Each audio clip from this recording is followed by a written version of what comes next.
Scene change Oh, exception look, error. fancy title screen. We've had them for a while. They just I don't think I've ever been like directly watching when you did the actual switch. well, I don't know how to feel about that then, because you're missing out on the title scenes. I'm Yes. sorry. You could post the title screen so we all could see them. I don't. Yeah, why don't we get to see any of the cool stuff? Is it just for the people? I mean, we're the Yes. ones doing the work. But again, apologies to everybody for being a little late. We had some behind the scenes kerfuffle, and then when I went to go start, everything broke. So, yay! 2020. Today's the We're day. still here. But yes, welcome to Wayfar episode 13? 13, I think. Well, there's your Well, problem. yeah, Lucky like- number 13. I mean, you're not wrong. That doesn't help, I suppose. This is Ultimo Part 2. If you were not here last session, our intrepid team had a bit of a encounter with some former heroes who are now fighting against them. Wait, are we claiming the Duke was ever actually a hero? I mean, technically. No. He's a hero in the same way that Zap Brannigan is a hero. Yeah, pretty much. He participated in the war and he saved people's lives. Technically, he's a hero. You can fail up. He can. He's still technically a hero. Yeah. But yeah. So today we're short a kimchi. I was given a small brief in terms of what they were possibly going to do. Basically, whatever happens today, Harker's just gonna sit there, be quiet, and stare and contemplate. So, And be on Remy's side for everything it's Remy gonna does. be suspiciously like he's not there, but he is, and that's weird. Why would that ever happen? It's not like his player is not here or something. But yeah, so where we last left off, the crew had come back from mission, and they got greeted by a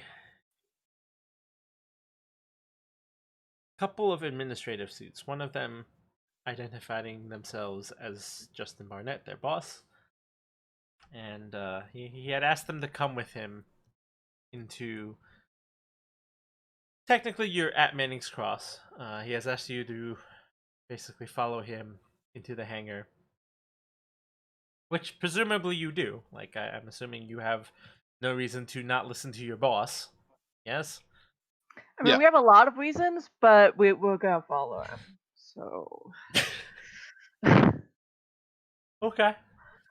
Well, you can't deny that. Like, we have been given a lot of reasons not to listen to. I mean, he's your boss still. You should probably listen to your boss. I mean, I don't... Lots of bad guys have been bosses before. I don't. Yeah, but you're not. Look what him. happened to like the You're still working for stormtroopers. him. Remy says, "I'm just here so I don't get fired." Also, like, Stormtrooper's the real bad thing, because, like, you have to listen to Darth Vader, because if you don't, he chokes you to death. So, like, you know. I mean, that's a reason to listen to him, yeah. Did he ever do that to a stormtrooper? I don't think he'd resort to that. I don't know. I mean, if he was I doing think he that did to this- officers, I guarantee you he was doing that to the Yeah, rank and no, I file. don't think he had. I Yeah, don't but think would he had bother lowered to himself use, to do that, like he probably did the SWAT thing. And just, or he'd just tell another stormtrooper to shoot him, and then But he'd yeah, so miss. your boss has asked you to go into Yeah. the hangar, so you do. we do.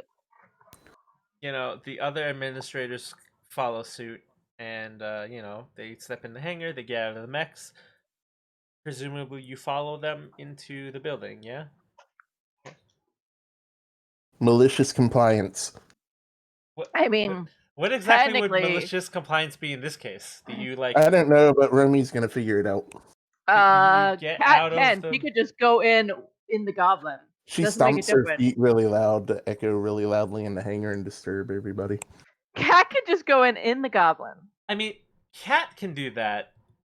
Romy can't do that. So again, I'm not No. really sure what No. Romy's malicious compliance would be in this Cat case. is not going to, but when she does get out of the mech, she is actually bleeding and stuff because she got slammed to the ground off of a freaking 3-story building. I bring So- four of my loudest drones with me. Man, I mean, I feel like your mech should have some internal padding so that you don't just like. Yeah, but you still got. Okay, look, she was one shot from death. I mean, this is true. In D&D terms, that would be bloodied. But we're not playing D&D.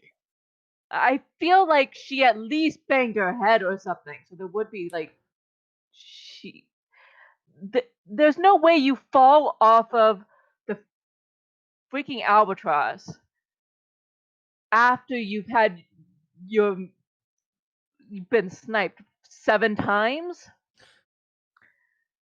It wasn't I 7. If mean- it was 7 times, you'd just be dead. Okay, 6 times. She was sniped a So, lot, and she was like the middle target for those snipes. yeah. So I'm just saying, I don't think she would be unharmed. It's not like, oh yeah, the goblin protects you.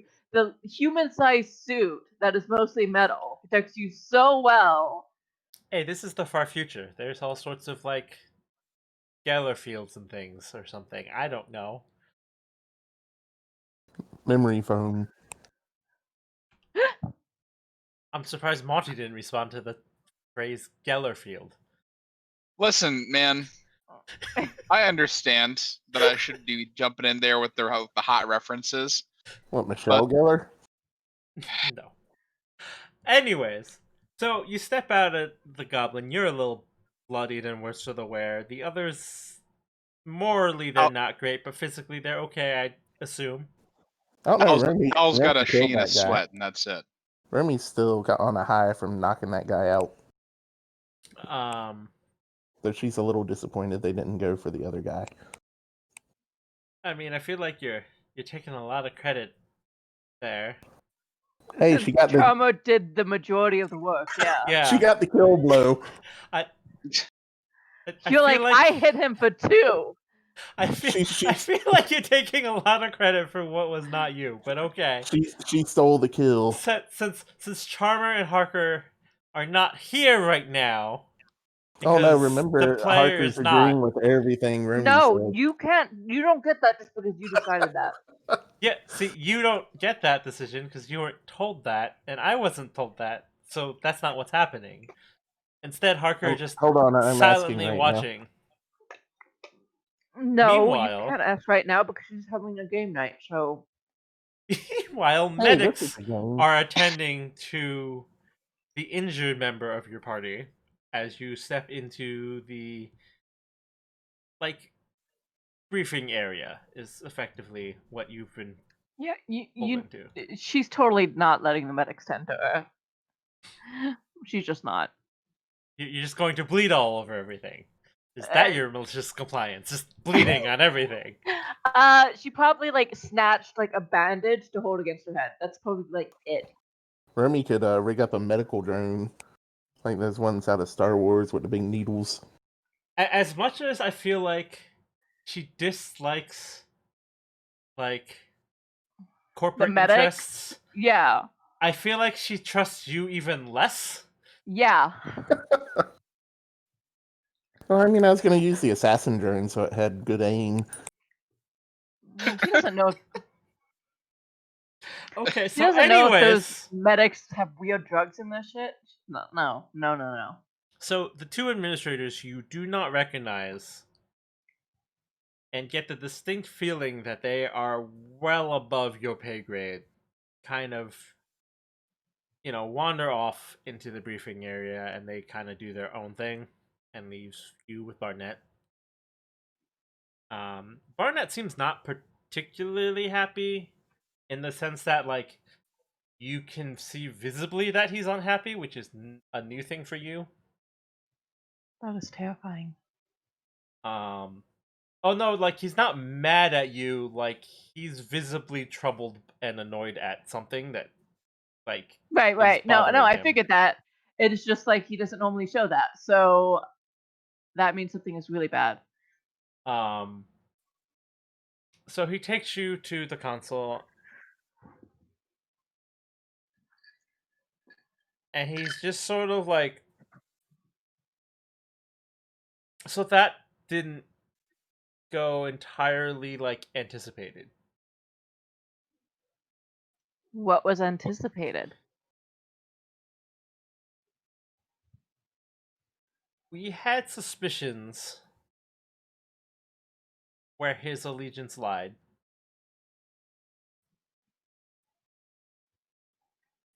We didn't think it was more than the two of them. Mm-hmm.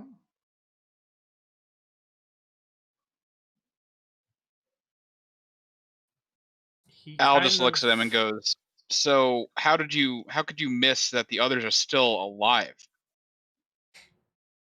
He sort of looks at you and goes, well, up until 2 months ago, we didn't even know one of them was still alive. Al nods and goes, "Yeah, but like, how would they've even like were they?" He just looks flustered, and he's not really with it because he's still shook from just coming off the battlefield with this. So he just kind of shuts up and realizes there's things happening he can't just he kind deal of with. gestures, and you realize that as he gestures, everyone else in the room leaves. Like security personnel, the staff, everyone else leaves. It's just you and Barnett. And as they leave, the lights dim, and the Ooh, a console movie. lights up. Like, you guys did a good job fighting. Have a movie. Now Bill Nye. And, No dogs go to the console lights wayfarers. up. What you're Nothing watching. especially plays, but he goes and he looks at you. He kind of like he looks between the lot of you, right? Like he's sort of eyeing you, like trying to read Jeremy you. looks behind her. And he looks at Kat specifically when he asks this, and he goes, "What do you know about what happened at the last Battle of Manning's Cross?" They attacked us. No, that wasn't at Manning's Cross. They attacked somebody. Cat. Should go essentially. We know that the official story given was that supposedly Musashi showed up and he had a bunch of lackeys with him that he was using as guards, and that those 5 fought against him. They took out control first. They were injured, and only the Duke supposedly survived. And because the cloning device at the Lancer Guild had also been attacked, they were all presumed killed in action. Then she's gonna pause and say, I mean, beside the fact that was all bullshit. So He kind of looks at you a little bit longer and he goes, "So you've questioned the story, but did you look into it?"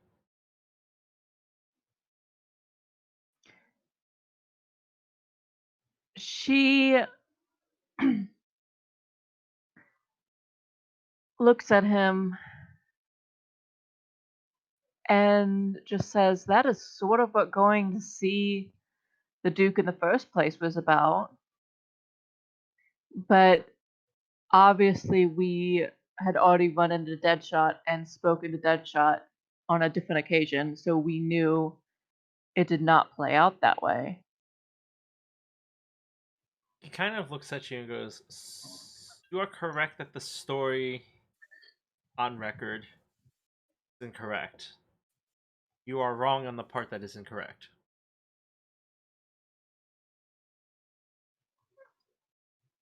Kat starts to just kind of lift an eyebrow at him, but that exasperates her injury, so she kind of just scowls at him instead. Like, kind of just like gives this like go on gesture. So he pulls up a video, and you realize that it is a recording of the Battle of Manning's Cross. Like it's like a military recording, like it's a military record. It's not a dramatization. And you see that, in fact, at the Battle of Manning's Cross, the events are relatively correct to what the Duke has told you. Musashi is fighting them with an army of Blade Cult. And the heroes of Manning's Cross, who supposedly died at the battle, are in fact fighting him and, like, dealing with waves of soldiers. Obviously, there's a bit of embellishment of how the events went down from the Duke's perspective, but they're not entirely fabricated. Like, they are fighting through waves of guys. The sequence in which people were supposedly killed. Is Musashi actually hiding behind the guys? He's commanding them. So Yeah. Sort of. In the sense Okay. that he didn't get involved. Okay.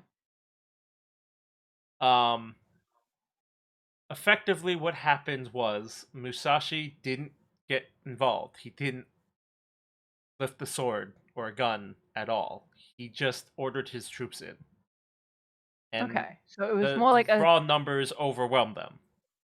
So Musashi's version of the story is a little different than obviously what the Duke was telling, in the sense that, like, he was there and he was commanding his troops.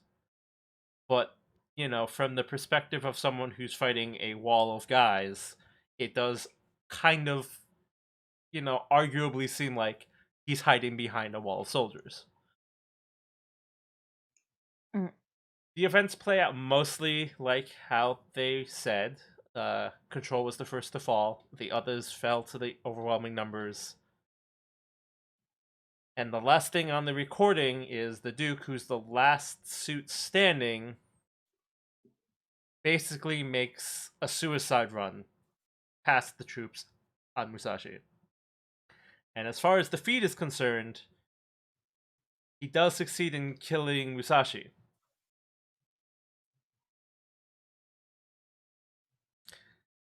After that happens, without a commander leading them, the Blade Cult sort of falls out of formation.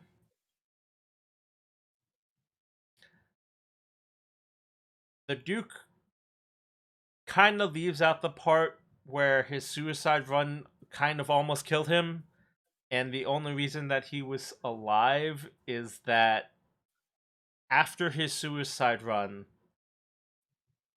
Wayfarer's military troops come in and wipe up, like, the scattered Blade Cult, like, forces. Okay. Which is actually something that you were not told happened. The story that was told was specifically that Musashi died because the Duke killed him, and then all the Blade Cult ran away, and the Duke, being victorious as he was like champion of the battle.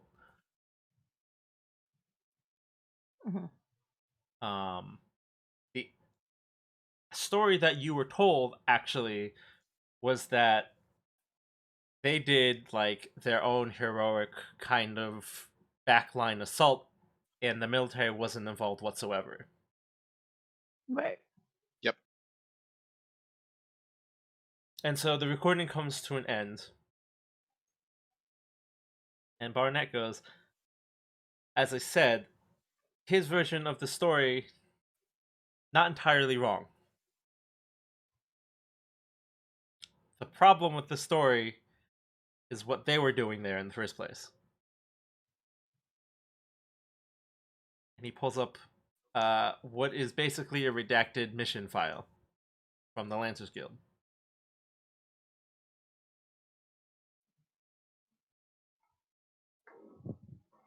And the mission report basically reads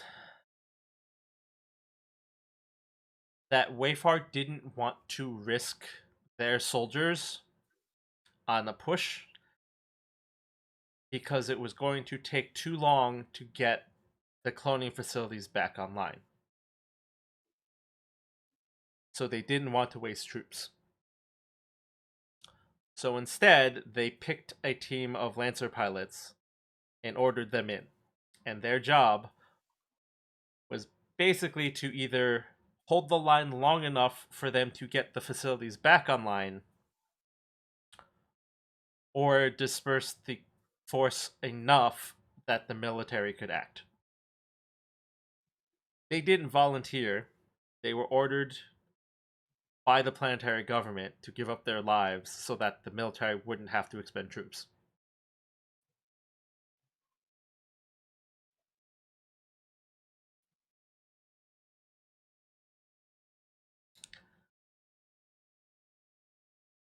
So after the battle, it was assumed that everybody except the Duke died. He was not happy, so basically they paid him off to go away. So he retired on that money. And after they did that, they made him a hero. They posthumously gave everybody a medal, and they changed the narrative of the story.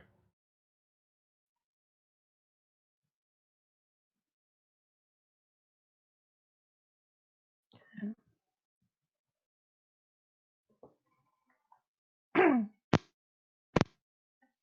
that the end of your narrative exposition there? Yes.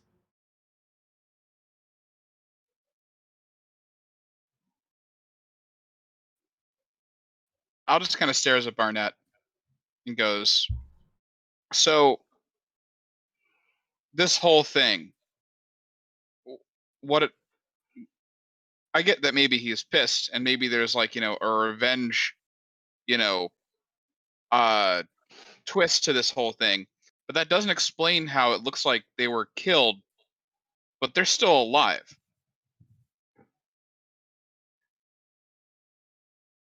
Barnett looks at you,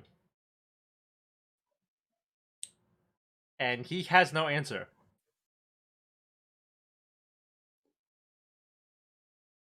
Like, you say that to him, and he looks at you, and he doesn't have anything to say. So he's just kind of looking at Al while not saying anything, and just kind of like he's giving him the look, like I don't like the I don't know what you're expecting me to say kind of look. Does it give like a little shrug and a little frown, like meh, yeah, or is it just he just kind of looks at you, like acknowledging that doesn't yes, have an answer. Like That yes, is a valid question. Correct, but like I don't know. Like he's acknowledged that what you said is correct. That it doesn't make sense, but he has no answer. Kat just speaks up and asks, do we have any idea on what was completely disrupting communications?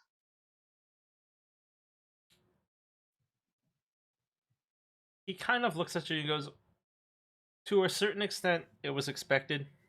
it is sort of the nature of the region, high radioactivity. There's suspicion that they've used something to further augment that to make it worse than normally would have been. But specifically, what they're still looking into.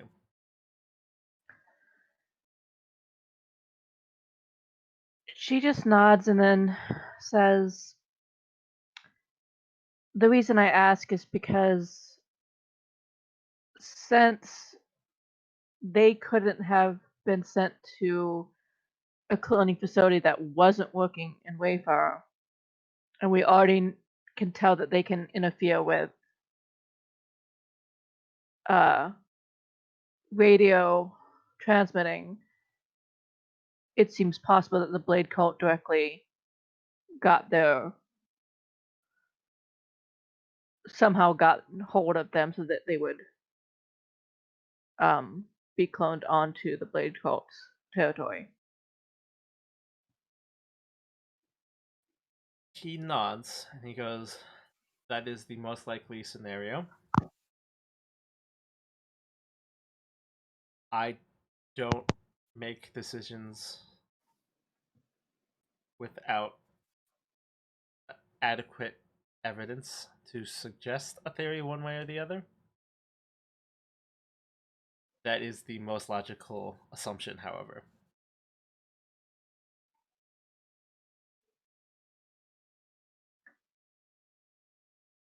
So, Al says,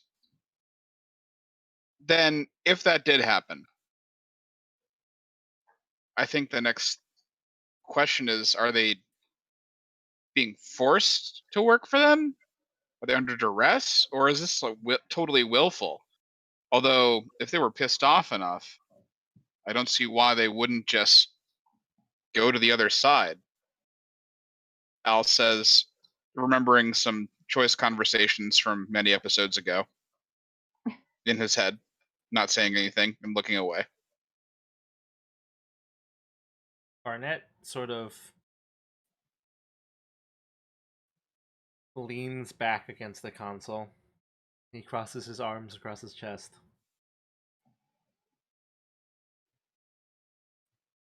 I don't make decisions based off of assumptions.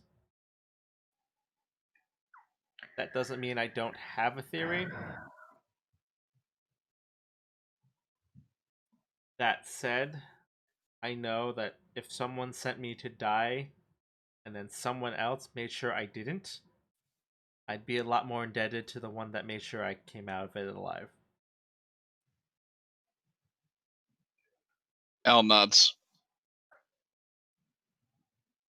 Kat just kind of scowls at that. Like, clearly she actually doesn't fully agree with what he said, but she doesn't say anything.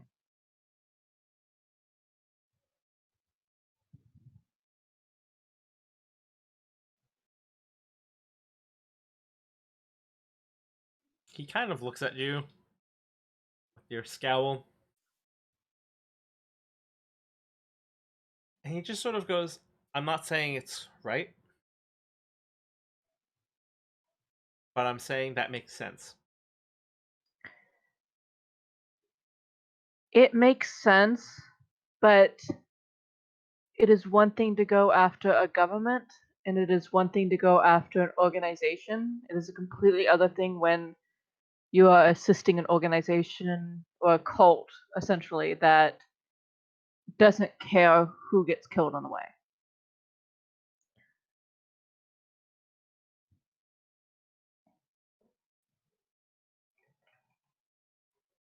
Al pipes in and goes, sometimes you may not have as much of a choice as you think, and after a while it just becomes routine.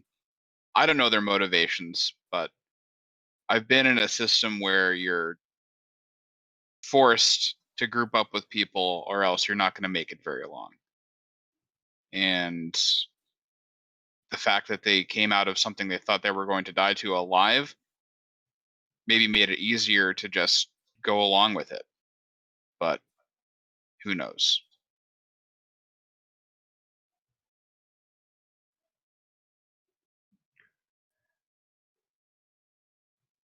Cat just kind of looks furious. She does not say anything more. It is the kind of expression that normally she would burst into like her smattering of cursing in different languages, but she doesn't even do that. She's just silent. Barnett stands again. And he kind of taps the console, and the display disappears. Officially, this record was destroyed. Nobody's supposed to be aware that it even exists. And yet, somehow, it found its way to our offices. He kind of looks at Kat, and he's just like, I assumed it was you, but since you don't know what the contents were before you saw it, that's clearly not the case. Cat just looks like Cat's like glare and all that is completely absent, and she just looks immediately relieved without remembering she's supposed to mask it, and then she like kind of like goes straight faced.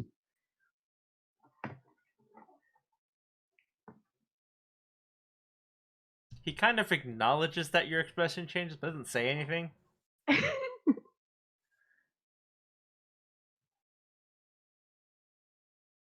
However,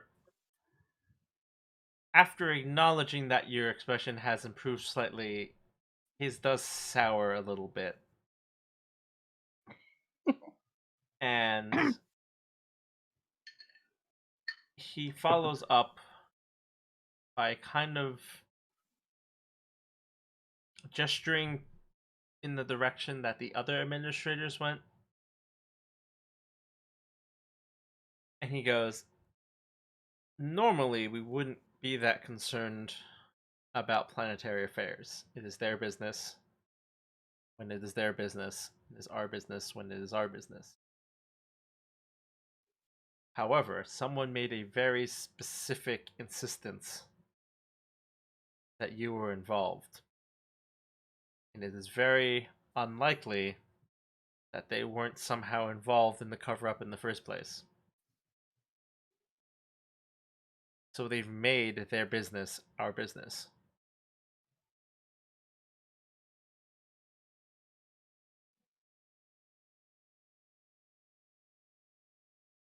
That just makes Cat look a little bit more confused. Again, she's just like, I don't know who would have covered it up in that manner, but then released the information. She's like, I know who might have released the information.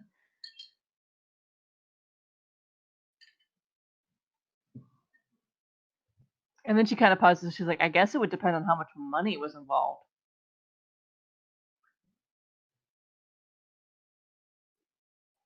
He kind of waves dismissively. And he sort of goes, I doubt they contracted outside help. I suspect that it's someone in the government. Someone very high in the government. And are these government the people who wanted us to die when we took the Duke out? There was no attached signature on the request. It was, however, made very clear that it was an administrative request and that they were rather insistent that you go. At the time, I didn't think anything of it. It worked to our interests. But clearly they had something a little bit more than I initially anticipated. So now they've got my attention.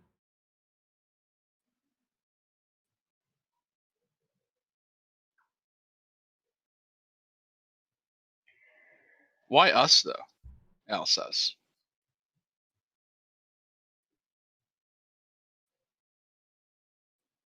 He Just sort kind of of looks thinking out at loud. you and goes, well, he gestures at Harker, who's sort of hiding in the background. Doesn't say anything, just gestures. kind of T-posing in the shadows. And then he gestures again at Cat and goes, "Sometimes people make connections. Sometimes people cross lines. Sometimes you know the wrong people, and sometimes you ask the wrong questions. It seems to me that you've done a lot of all of those things recently." People say I'm the troublemaker.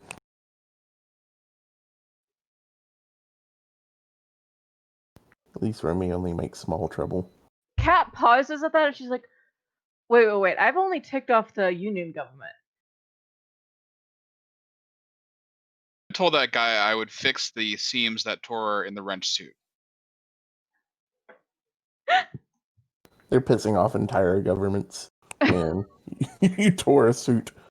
Remy did piss off an entire town, but as sort of a point, like a counterpoint to your attempt to play coy, he gestures to the facility, which I should remind you is in the middle of Manning's Cross. Like, Yeah. you're not back in the city, you are in the middle of a war zone that you helped establish. We helped.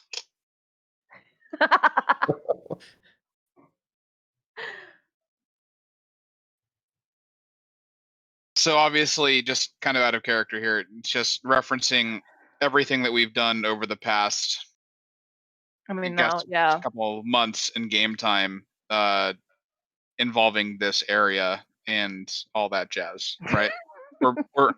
We've pissed off some folks okay, with our let's activities. We handed over a town to Holland. Yeah, let's do an itemized list here. Please. One, a certain somebody may have ticked off the wrong people and then proceeded to not hide his name when he got involved. So, you know, they know specifically that someone in your party crossed them. Let's not speak ill of the Sword here. Which, by the way, the boss of the organization knows him. Yeah, no, like, well, he knows all of us now, apparently.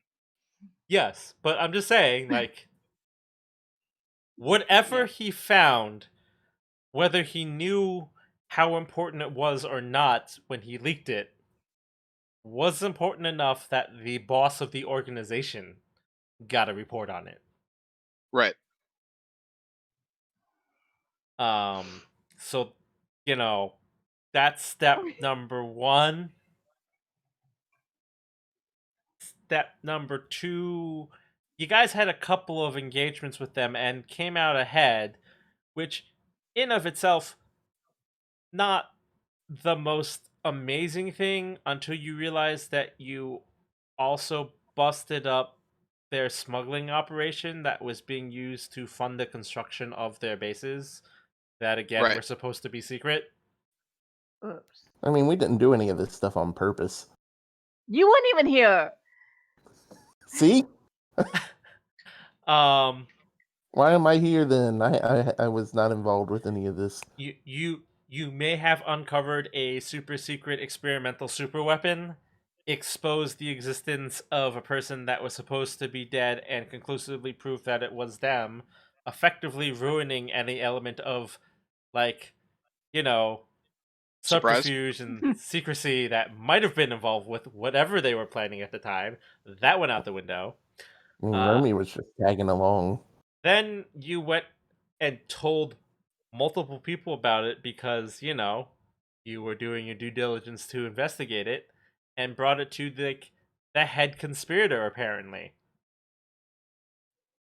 So that sort of didn't help at all. You may have put yourself really high on their shit list.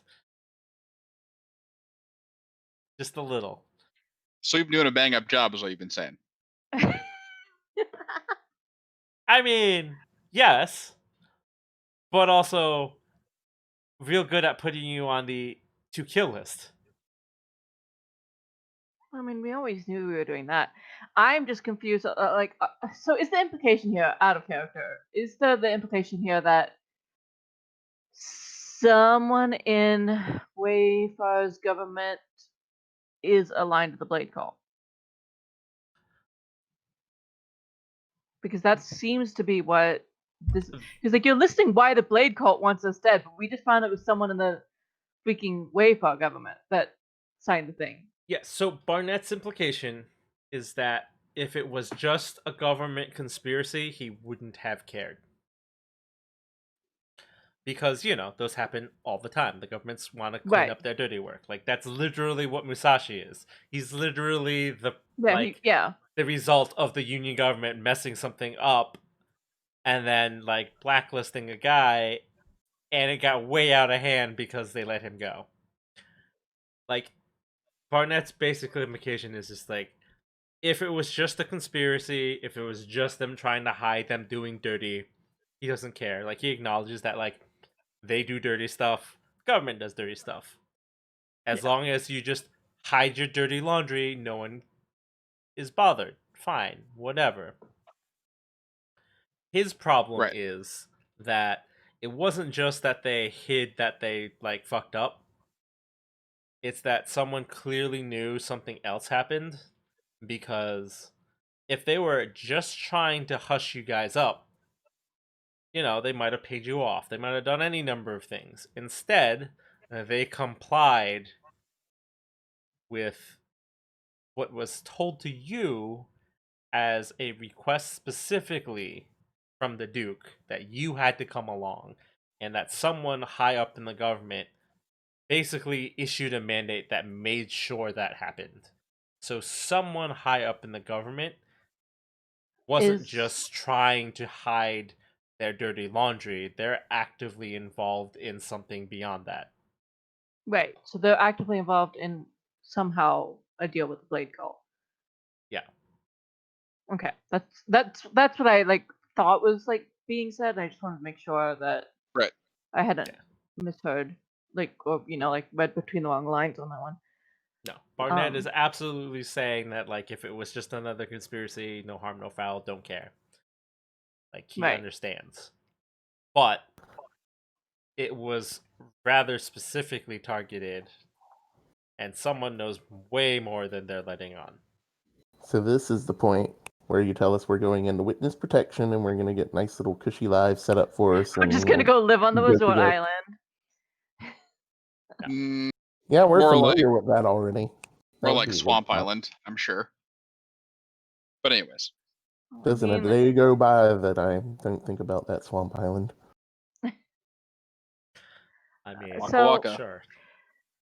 Back in character, Kat kind of just exhales, and then she's just like,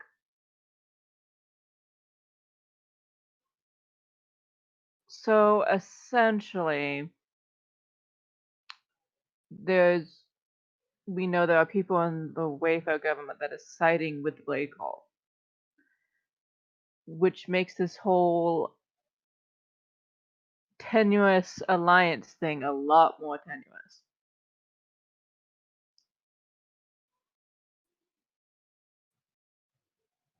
Barnett kind of looks at you.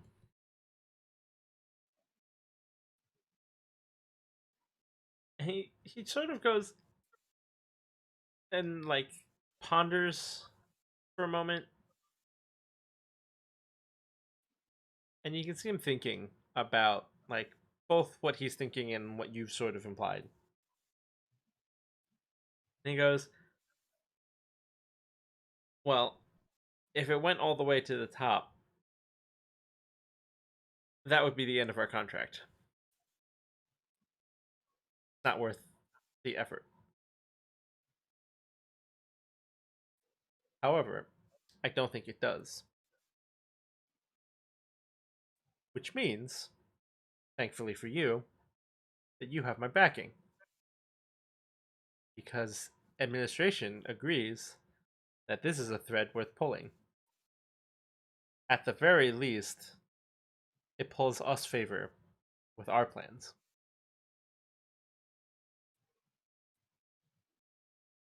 So for now, we're going to help you with everything we have.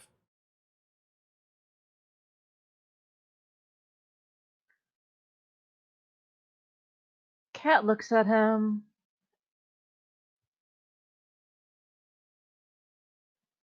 can you at least agree that if at any point you decide that you are not going to help us with everything, you will at least give us a heads up on that fact? That isn't an ambush?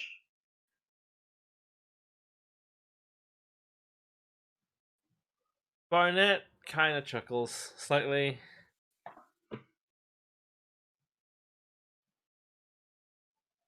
And he looks at you and goes, well, I don't break my contracts. That said, if someone was going to order you killed, it would be coming from higher up than me. I will, of course, warn you as soon as I hear about it. But that doesn't guarantee significant advance warning. She shrugs at that and goes, fair enough. I just don't want to walk into another arena pit.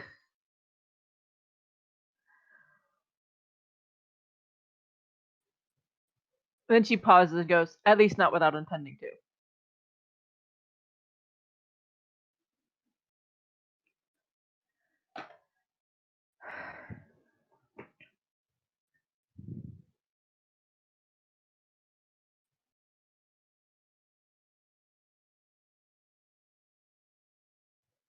No one else has anything to add? Yeah, everyone is really quiet, and it's unnerving me. I agree with Harker.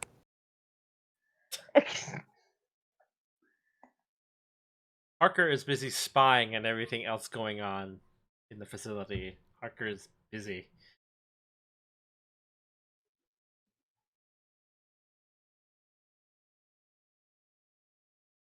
You guys can say something. Like, we were basically just told that. I was talking on mute. Sorry. Oh, okay. Good job. Anyways, so what It's my- Al says. So I understand that we have your backing with whatever is next. But I guess the question is really, what is next? What kind of intel do we have that's going to, drive this forward? Because I'm not exactly a smart guy, right? I understand that there's some weird bullshit happening, but I need to know, which grapes to smash to make whatever wine we're trying to make here, because it feels like it's just been spiraling out of control. And Barnett today, kind of stares at you as you make that wine analogy. And it's Yeah. he just kind of shakes his head. He's just like, He doesn't say anything. He just kind of looks at you and just shakes his head. I mean, like, it's impressive that Owl even knows how wine is made, so give credit where credit is due here. You got part prison of wine. it. Well, there we go. Are Yeah. we, like, so your prisoner island had grapes? Had books. Fruit Actually, juice. that's a lie. I didn't have books. Like, no, it I don't think didn't. I don't think you make prison wine out of grapes anyway. No, well, okay. So the colloquialism is anything that you make the wine out of is called a grape. So Al doesn't necessarily know what an actual grape is, but like he'll look at like cheap ass gummy bears and be like, I can make wine out of those grapes. And that, my friends, is And how that Red is Bull's why- made. And that's why Barnett's looking horrified. This is what happens when you ask us to talk. It's a lot better than Barnett- silence. Barnett does actually respond to you, though. Like, he actually somewhat interrupts you. There's a real question in there somewhere. Oh, no, there is, because you asked him what you're supposed to do. And, like, he contemplates it, and then you do that whole grape thing, and he's just like, he just shakes his head at you, just like, and then there goes that intelligent thought.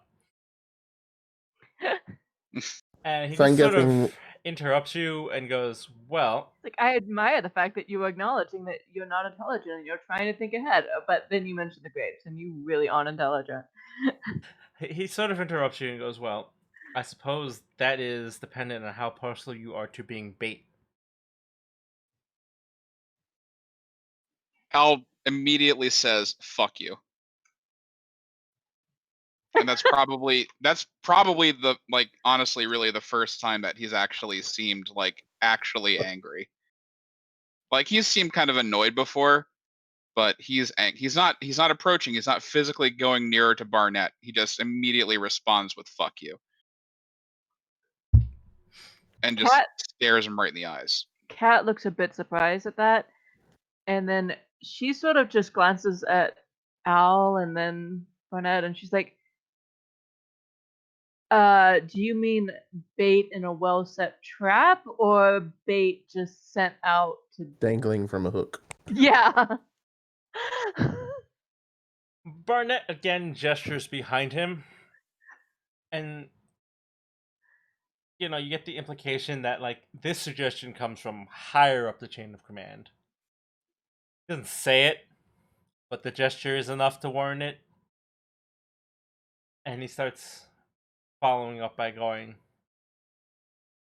"There are some who think you're quite disposable.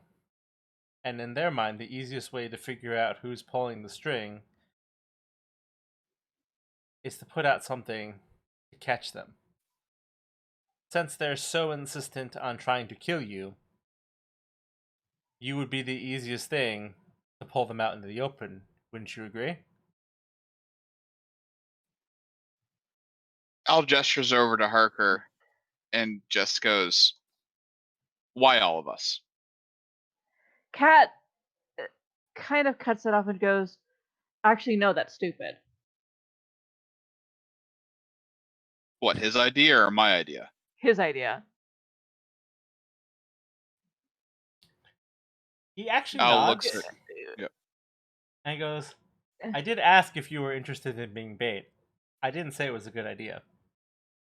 Kat goes, "Well, the issue with us being bait is if they succeed and kill us, you've lost any chance of getting that threat pulled. Yeah, we can be like 4 baits. It's you...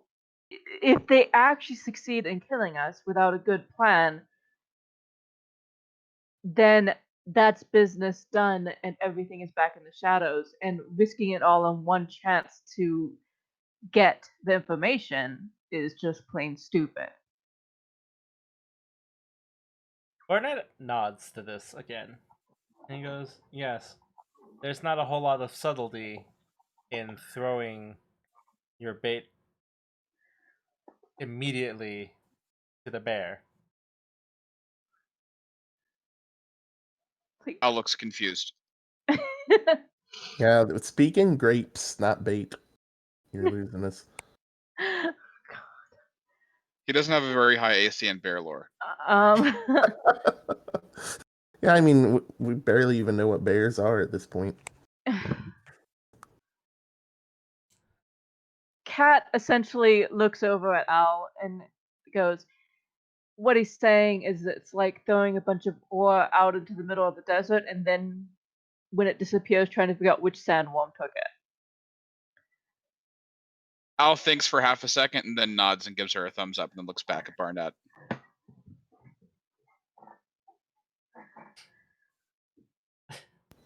Barnett gestures again. Goes, "As I said, there are some who don't Kat, particularly officially care." Barnett's translator. I mean, pretty much at this point, right? Yeah. But no, he goes, "As I said, there are some who don't particularly care if you live or die. In their mind, if you succeed, you do us a solid, and you solve a problem. If you fail, and they kill you, you stop being a problem, which means we stop having a problem. Either way, they don't really care about the outcome because it works for them. I'd rather you didn't die. So I suppose that's where we differ." I imagine we could set it up where if we die, we can make it your problem, even if we're not the problem anymore. Kat just wrinkles her forehead and hurts whatever wound she has again, and she kind of winces and presses the cloth harder, and then she just says, "That still doesn't make sense. They're not thinking long term. we might be gone, but whatever is happening is clearly there's someone higher up that is aiding the Blade Cult, and ultimately that means there's not room for Holland on the planet. They're going to try to get rid of Holland. So yeah, very briefly, their problem would be gone if we were killed, but someone is playing both sides, and if they think the Blade Cult are going to win, they're going to not have Holland be part of the equation on this planet. Barnett nods. I suppose I'll tell them that you weren't going for the bait plan then. Kat shrugs. She's like, it needs to be a better bait plan. So we uncovered all this stuff and did all this stuff to help, and you're gonna throw all this weight behind us. So at what point do we get to pick out our new mechs? Cutting right to the chase. Barnett kind of looks at you and goes, "Do I look like a design service?" I wasn't saying you were gonna design it. I'll design it. I just want to pick it out and have all that weight pushed behind me so I can do so. Kat just kind of looks exasperated and just flat out ignores that line of the I'm conversation. making one for you too. You are not touching the goblin. No, I'm not gonna. No, it's a new one. We'll all have new ones. No! You can sell it. Use it for bait. Do whatever you want with it.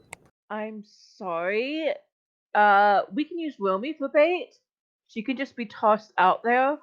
I'm not very good We'll bait. Nobody We'll cares add about in me. illusions that we're with her. That'll be the bait. Well, that's not. Nobody's gonna believe you're gonna be there if I'm there. Barnett kind of Kind- points Go on. over at Romy, and his response to that is, "It's not a bad plan, but it does require the bait to play along."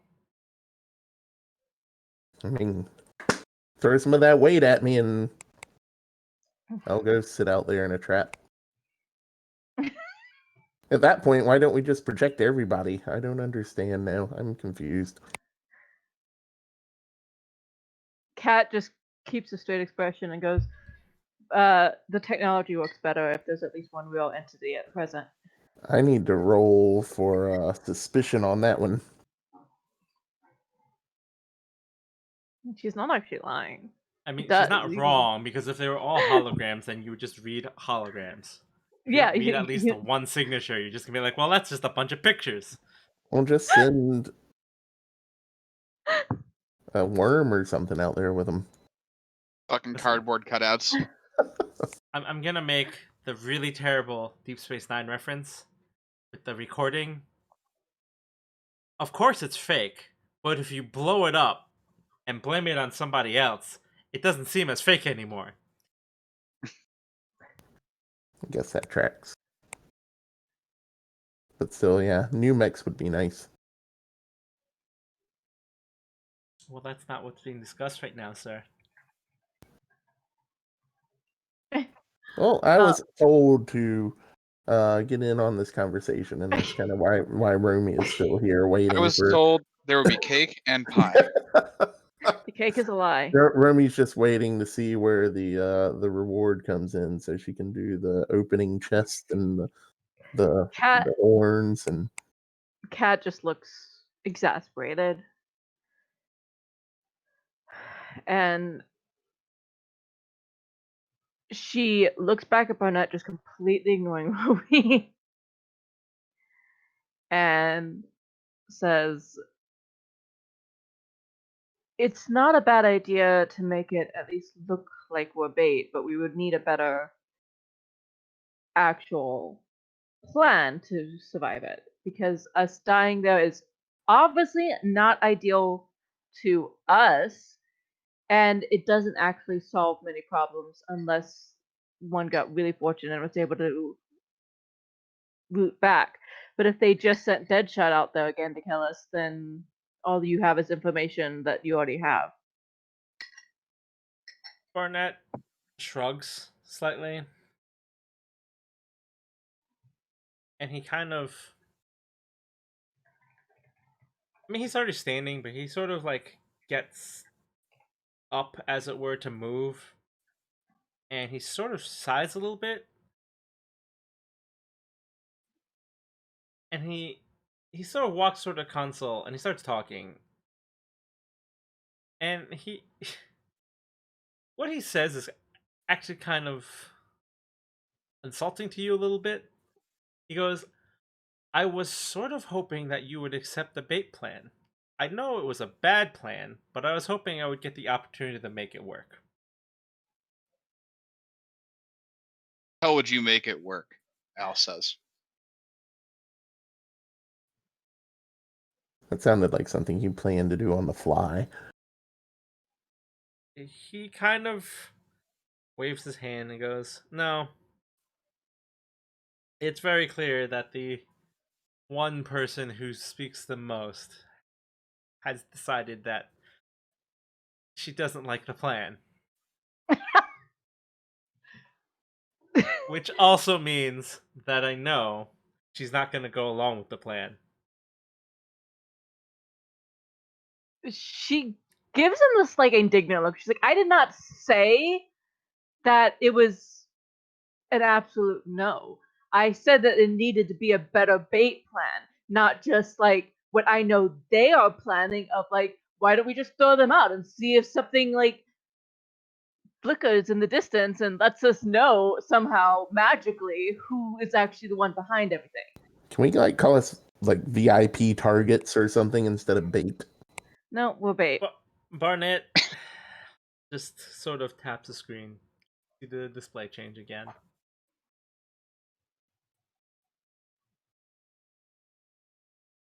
He kind of gives a resigned sigh. Well, I was expecting this was going to happen eventually. So it's time to reevaluate your contracts.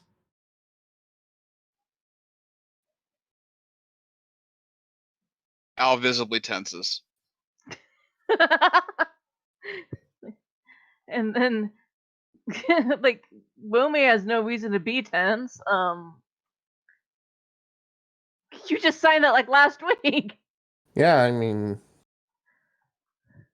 I'm with Harker on this one. So as he taps the display,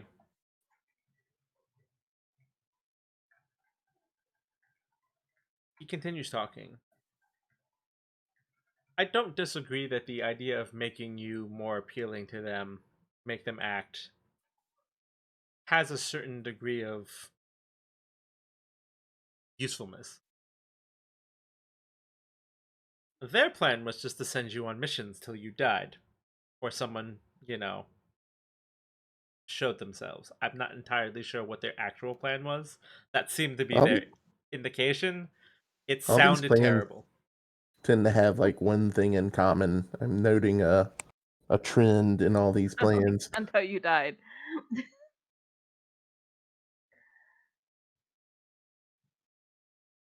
And that's My why Kat plan said it is was a different. dumb plan.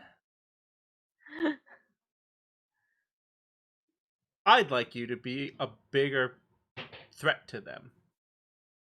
Before you die.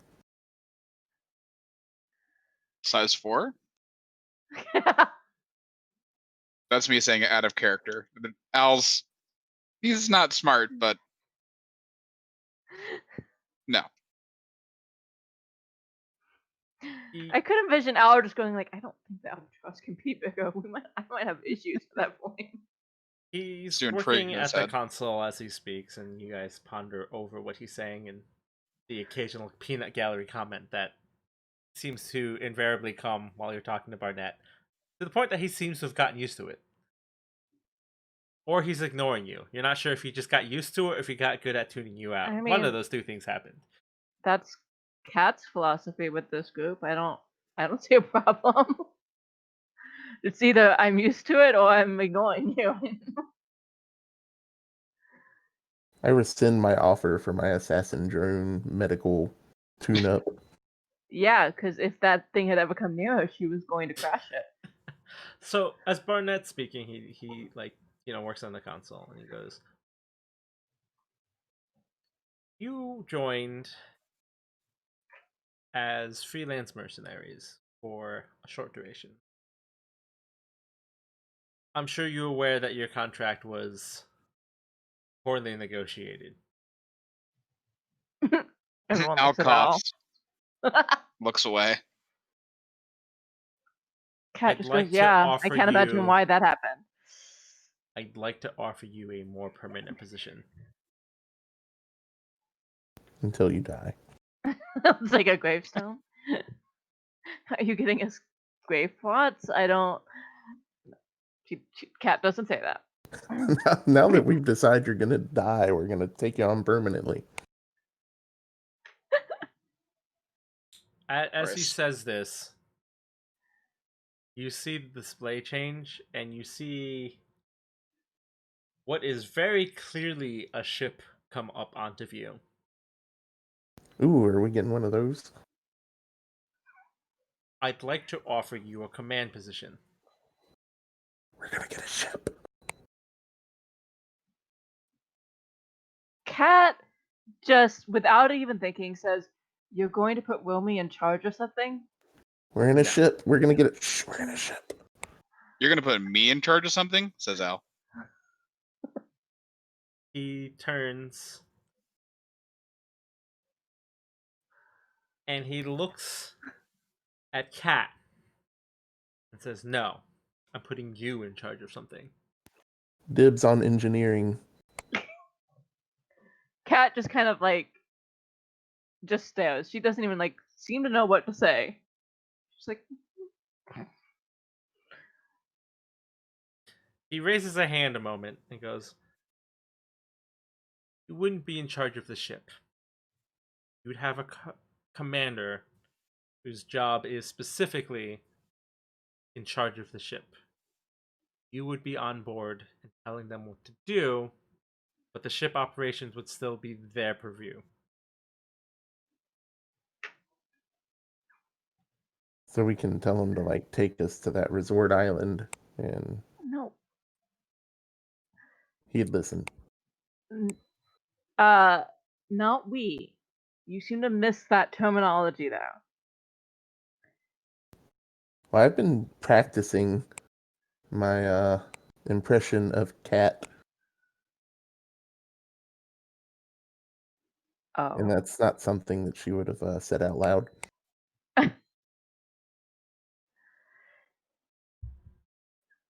Cat kind of pauses and says, "What would you be expecting us to accomplish with this?"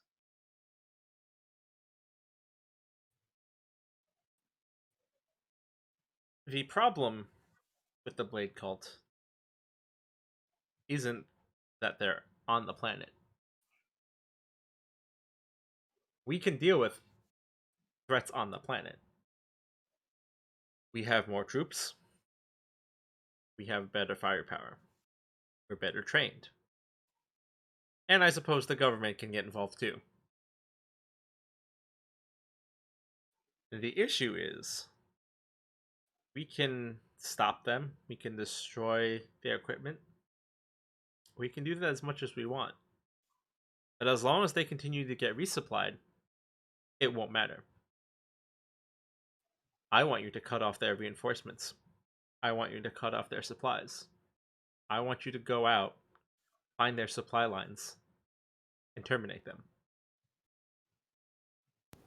Or we could just sit in orbit and wait for them to come to us.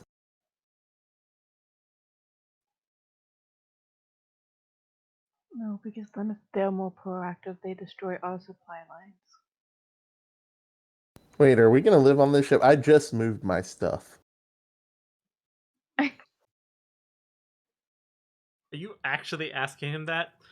Yes, because I just unpacked my last box. He's looking and he goes, "Yes, you would be on the ship full time."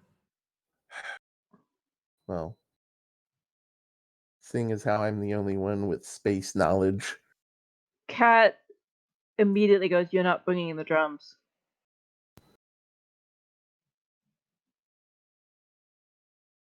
Maybe. If you bring the drums, I'm tossing them into space. You'll have to find them.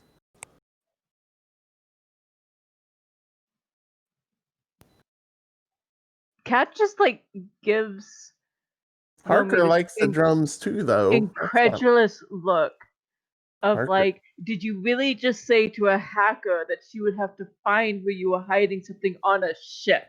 They're not electronic drums.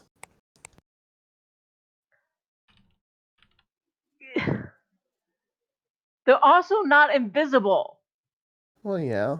I can figure something out. Plus, Harker likes the drums too. Just toss you out there.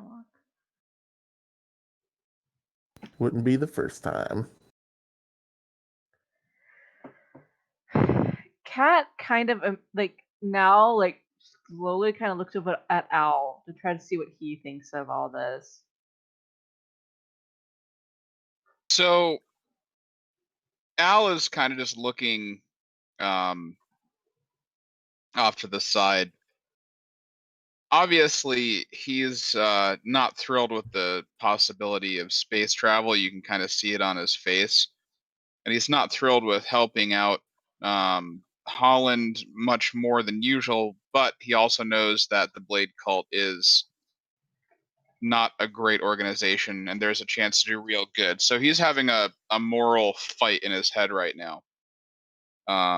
But he also knows that if he steps away from this would probably be one of the dumbest things that he's ever done.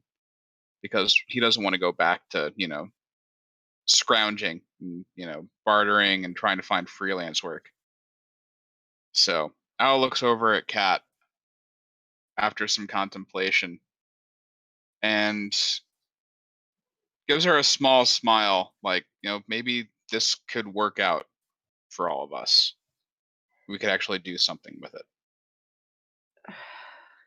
Cat looks Barnett straight in the eyes and just says, "The catch is if we raise your personal ranking enough, I want you to agree to try to treat this planet fairly." Barnett kind of looks at you. And he sort of quirks a brow. And he just simply responds, "Have I ever been unfair?" Cat kind of gives like a slicing motion with her hand. She's like, "I want you to promise that you'll treat this planet fairly." I mean, you did kind of just say you wished we had gone along with your bait plot. Because Cat is just being very serious right now. She is not like at all joking or jesting or ribbing or anything like that. She's just being like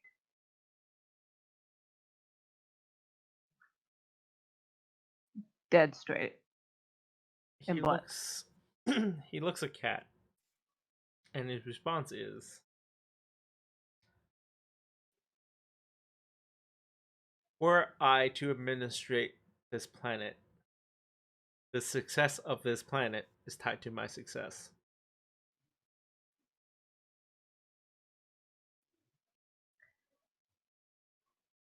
Cat nods and just says, "Then I personally would do anything I need to make sure you are the one that administrates this planet."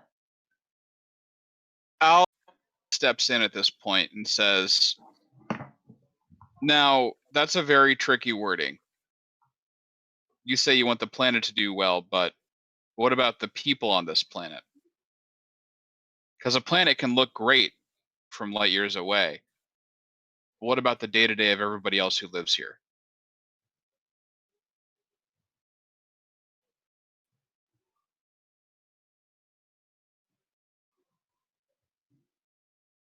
Barnett Killed Barnett. Barnett kind of stops to look at Al.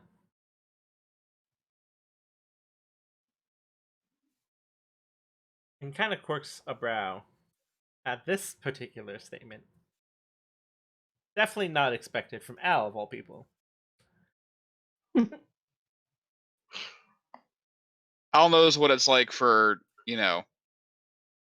a planet to look like it's very productive, because, prison planets are probably also slave labor, but everybody on that planet, has lives that suck. Plus, he remembers Kyle, and he remembers the words that Kyle said.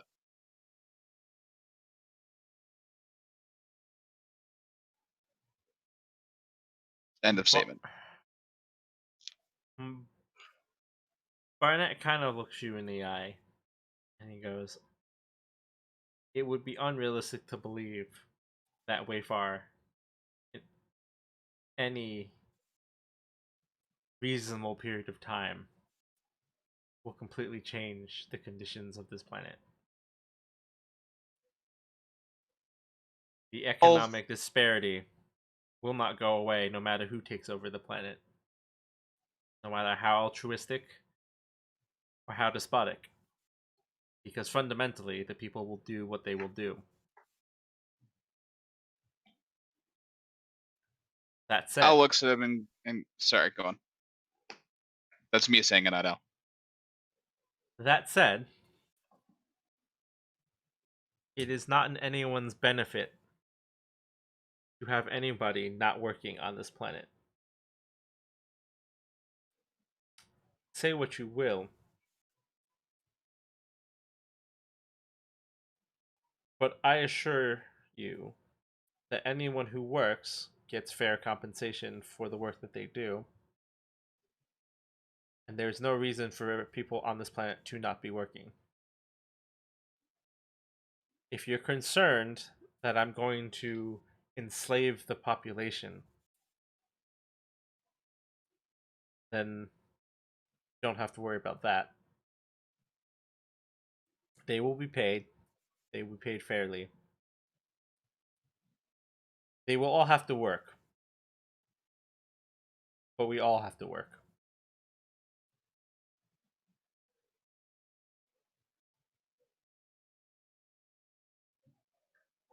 Al looks at him and goes, I don't care about making it better in huge strides.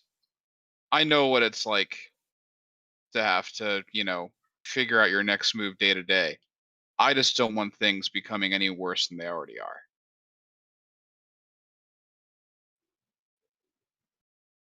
And what you say sounds like you're not going to try to actively make that a thing.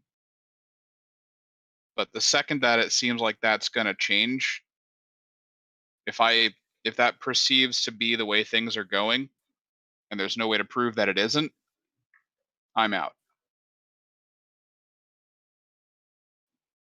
Cat kind of pipes in, hopefully, like, what, you're not going to help me lead the rebellion against him if we end up not liking him? Al actually looks visibly terrified. And and is just like glancing between Barnett and Cat now. Not quite sure what to do or say. Cat's Barnett just kind of giving her looks- first, like, cheerful smoke at that. Like, she's just like... Barnett looks over at Kat for a comment, and he just simply says, I'll welcome the challenge. And Cat kind of gestures to Barnett, like, with one hand, like, see, he's fine with it.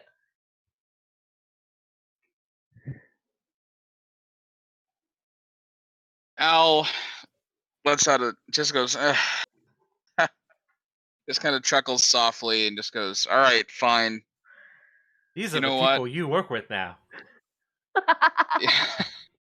He looks up at Barnett and gives him a little smirk and goes, if you welcome the challenge, then all right, I'm in. Space And then travel is fun. You'll like it. He gives a thumbs up to Cat. So do we get to name the ship? No. You took Damn. too No, it's not long. Now actually your our ship. candy's gone. That's what happened. We're not being Look out. given the ship. I had a good name all lined up too. Cat glances at Wumi. and is like, and then gives Barnett a very bland look and like, can we have a dog on the ship? He kind of looks Only at if you. it's K9 from Doctor Who. I He was sort thinking of more looks the at you like, I don't know where you're going to get a dog, but if you want, I suppose. Remy could make a dog. I'm pretty Again, sure that's K9. not what Cat wants. I was thinking more No, like no. Cat is mostly asking this for Romy's sake. Actually, she is trying to be nice for Aw. once. I was thinking more like Muffet from Buck Rogers than K9. Because Muffet's at least furry. That's Cat more just horrifying. like glibly responds, like, "You can always get your hands on anything if you try hard enough." Yep, I already got my hands on one dog.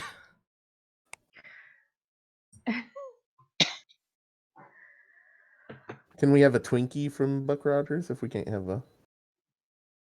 I feel like you're gonna start asking for tribbles next. Tribbles, you can't have those on a ship. They'll cause all sorts of havoc. Oh, for God's sake. Yeah. Let's put an animal that's born pregnant on the ship. So you've mostly agreed to this, but Yes. for his part, Barnett doesn't take you for your word and instead offers you the contracts to read over. Okay. Can we put riders in our You- contracts? Please tell me you typed out the entire contract and you're gonna let us sit in silence and read it for the next 5 minutes. So you are surprised to find that this is not just a contract. You're not just getting like another security job. You are actually getting an administrative job. Ooh, we get offices. No, we more get a spec- ship. Like, will you keep up with this? You just said we weren't getting a ship. We don't get a ship, but we get rooms on the ship. So offices. More specifically, you are in the administrative security. You're basically in the same department as Barnett directly now. Like, you're not contracted under Barnett, you are working effectively with Barnett. Al shudders at the thought of having to log into his emails every single day. Well, it's Don't good worry, to know. Cat can just check your email for you. It's good to know Thank for God. you specifically, Al, that you are just security effectively. So Barnett's one of our peers now. Oh no, he's still your boss. No, You're just Yeah, in I the heard no. same peers. department with him. Like, you're not just some contractee under him. You're like actually part of his division. Yeah, we eat in the same cafeteria and everything. Well, he's not gonna be on the ship, so no. Yeah, exactly. Like, I'm like, you're not grasping this whole not on. Oh, the ship's not going to be on the planet. It's going to be up in the... Okay, It's I got it. space. It's a spaceship. The spaceship's gonna be in Oh, space. oh, I thought it was He's like, water I thought it ship was for all that sand. for I'm all not that water following. we have. So you do notice that You mean like when outer he space? right? said that you're getting a No, pay inner increase, he was perhaps not quite conveying the degree of pay increase. Well, I can't argue with that. I'll go out An and extra buy my quarter own an hour. Now you're Um, making a living wage. That was my actual raise for one job I did for a year. I think We've we've all been all there. had jobs like that. Yeah, So- for sure. As a point of reference, the contract that you guys got paid originally barely allows you to live on the mid levels. Like, you would Yeah. have to scrape by. Yeah, so we're like, going from You're poverty better level to off. But we didn't have to pay rent, and we lived in the thing, so it wasn't as bad. Like, we Right, so you- couldn't pay rent. Right. we like, could have on the mid levels if we didn't. No, we couldn't afford to pay rent. If we all live together, maybe. In a studio. But basically, Anyways, let's. the amount you got paid was We did very all live poor. together. I don't understand you people. Yeah, I'm not really sure where he's going on this one. We all Like- lived together in the Holland, like in Yeah, a but basement. He's saying like we a would have had to dorm live room. together in one apartment that we paid for to afford it. That's not what I said at all. I said that. No, he said No. you could amount have. that- He said we could Not afford the you. mid-level. Yeah, I know, but you've been saying we couldn't afford it. Not with my extravagant lifestyle. Okay, well, yeah, okay, but the rest of us could have afforded to rent. You know how much On the drone mid-level. costs? Are we mean- done debating this- the, Yes. When did the this train leave the severity of your tracks? poorness? So now, We're world building. Yeah. So the amount that you are making under your new contracts, you know that lovely Wallace family that you're familiar of, that Yeah. they're fairly well off. They can afford a nice house on the upper levels. They have like help. You make an income now that kind of puts them to shame. Ooh, can we get our own place at that resort? No, you don't quite make that much money, but So pulling together, we could. I mean, long term, if we pool together for a resort, maybe we could get a small one. the income Let's do that it. you make would put you on a nice personal estate in the upper levels on Wayfar. Except we're going to be on a ship. Also, this contract isn't a collective contract. This is per person. Each of you is basically making enough money to live comfortably on the upper levels of Wayfar. I mean, can't we get the Duke exiled or something, and we can just take ownership of his club too? Seems like should be fair. I call dibs on his music collection.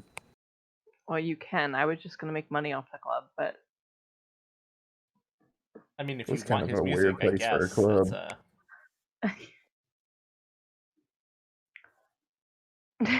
But anyways, if this is an actual character conversation, this is where Kat would look at and I go like, can we soundproof a section of the ship to lock Rumi into? so No, the but we terms of your can put a club on contract the ship. are quite generous.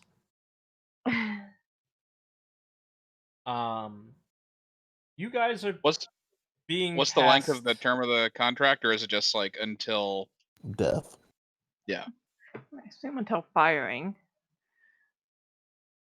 So it is a 5-year contract. Okay. Okay. So you are in it for a long haul. It's going to take us another 12 years of real out of game time When's our first raise? after 5 years. Damn it. So you're being paid quite generously. I should Is point this out like that hazard you're pay or something? being paid in mana, which is the universal currency. You're also going to be not living on Wayfar, which means that whatever mana you're making, which is already a considerable sum, is going to go a lot further off of Wayfar. Yeah. Right. Which is also how Barnett can afford such ridiculous extravagance, because he makes way more than you, and he spends all his money off planet, because spending it on planet is dumb. So we probably could get a resort house at the swamp planet. Collectively, maybe, but individually, no. Even on the swamp planet? I don't know. They've made up the swamp planet, and I'm There has to be a swamp planet. Come on, there's also a snow planet. listen. And You then want to go to there's, Dagobah? lava That's your planet. prerogative, right? I'm not. Anyways, Underwater planet. so the main points of the contract is that Katarina is now flight commander. You're in charge of them officially. Good luck. Which also means that while you're assigned to the ship,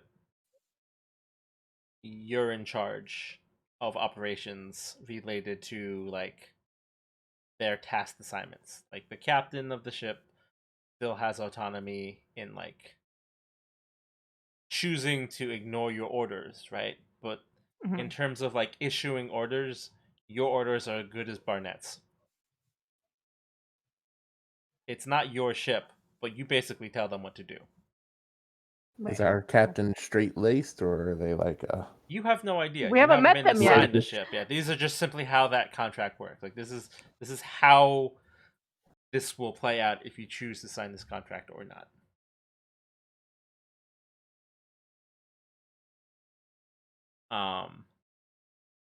Obviously you would have to take up um certain standards of operation.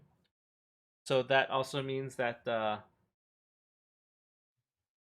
you're not required to take official Holland mechs. You are allowed to continue to use your own. You do have to start That flying. would be a deal breaker. You do have to start flying Holland colors. Whew. Remind me what Like, their colors are again. Is it the just white and aesthetic sadness? choices here. They're white with divisional colors. Yeah. Great. It's like Star Trek uniforms, so everyone knows exactly who you are when you show up. can we Yeah. just have little flags? Which is the point, is that we're supposed to be very identifiable very easily. Yeah. Because we're still technically being bait here. It's just a much fancier bait. And it's less come shoot us and more just like look at us and you want to kill us even more. I don't know how much my mech would appreciate changing colors.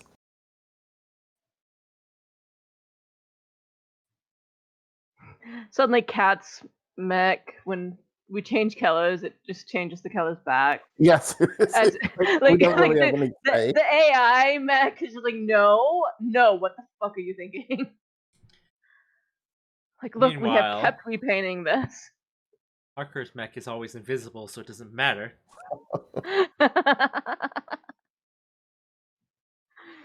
The only one that matters is the giant one. It's now going to be a giant white in whatever else. Yeah, the fucking walking Apple store. Maybe we should start like taking sponsorships for Alice mech. Get you spotlights for the grand Like, just opening. make some extra money. Like, Brought to you by Carl's Jr. Pennzoil. you know, that wrench company can invest and you got the wrench mascot painted on like. Nope. It's gonna be a solid no from me there, dog. You can buy that wrench place now. I mean, yeah, technically. Just so no one ever has to wave that sign again. No, hire the guy that owned it before to wear the wrench costume. That's like new levels of petty. Yeah, it is. That's a level of petty that Al can't stoop to because he doesn't think that far in advance of how he's going to fuck somebody's entire existence up.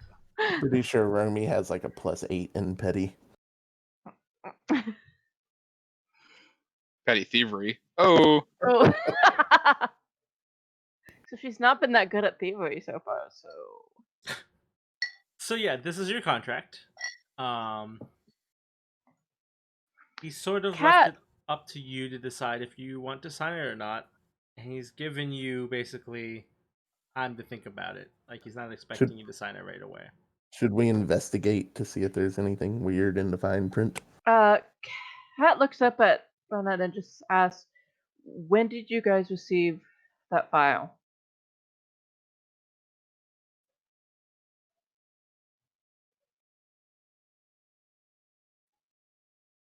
The redacted one from last. Yeah. About an hour ago. So basically while you're still walking back. Took you, I think I said it was like 2-ish hours. Yeah.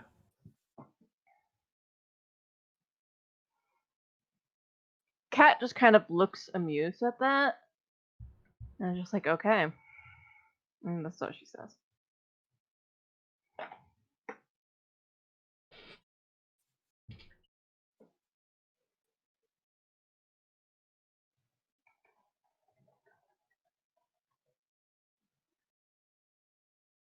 So is Barnett just gonna sit there while we talk about whether or not we're gonna sign the contract, or are we like I mean, you're All allowed right. to off go, somewhere else? but like, Remy do already you have signed any hers. question? Apparently, Romy's just gonna sign it. Yep, I signed mine and handed it back. Al just looks over at Barnett and goes, "So, if we sign this, how soon are we leaving?" He looks at you, and he kind of glances you over. Well, how much time do you want to wait? As Cat still bleeds there. Cool.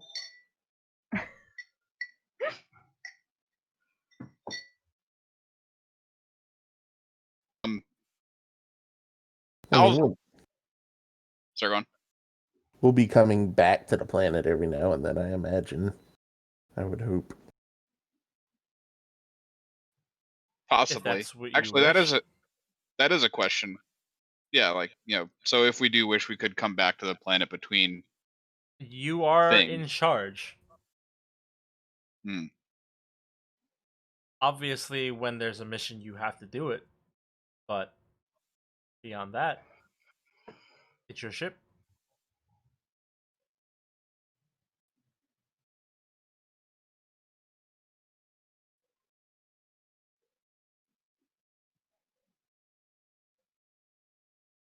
Alice looks at Kat. See if there are any questions she wants to ask, because he's okay with the idea as long as he's with his team. He wouldn't want to go out alone. Cat kind of wryly,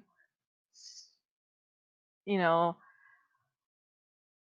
still holding the cloth to her head. And she's just like, I need to tend to my injuries. And You then could I'll sign make it in blood. This is the perfect chance to sign it in blood. That's barbaric.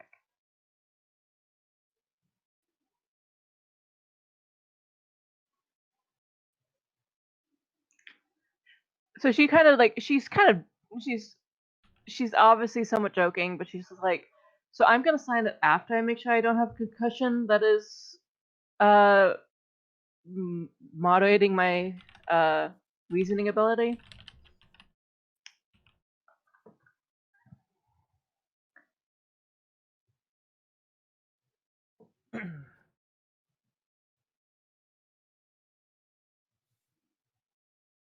Wait, what? Sorry, I got Nope, that's like the canon response from Barnett. no, sorry. Like someone actually like distracted me for something for a second, so like I only like got part of that. She's sounding sort of joking, but she's just like, I am going to tend to my injuries and make sure I don't have a concussion, which Okay. might be affecting my ability to reasonably make a decision before I sign this. It was the last part of that like I lost because I heard the beginning part and then like the end of that I was like, wait, what? Yeah, sorry. Like I heard you start talking and then like something came up And then you're like, and then I missed wasn't that. listening anymore. And then that so... last little bit I was just like, wait, what? But anyways, yeah. No. Barnett points out that he told you that you didn't have to sign today. Like, it was assumed that you would take whatever time you needed to look it over, do whatever you needed to do, get your affairs in order. So, by all means, like, he's not stopping you from going to get rest and, like, a doctor. Food and... Yeah. No. But if Barnett actually says any of that, like, she kind of just gestures at Romy and it's just like, and it's just sort of just silent, like, yeah, but this is how impulsive we were. So, I am just flat out saying I'm going to take a moment. Well, now I don't have this weighing on my shoulders, and I can go out and do whatever. Yeah, but now you don't get to look fancy carrying a piece of paper around. Oh, can I have mine See? back? See, you didn't think this through. Paper's super rare. Everyone Right. sees you carrying a piece of paper around, they're Kinda just like, looks holy too crap. confused and like, I suppose if you want it back, it's fine. She snatches it off the desk like she got away with something.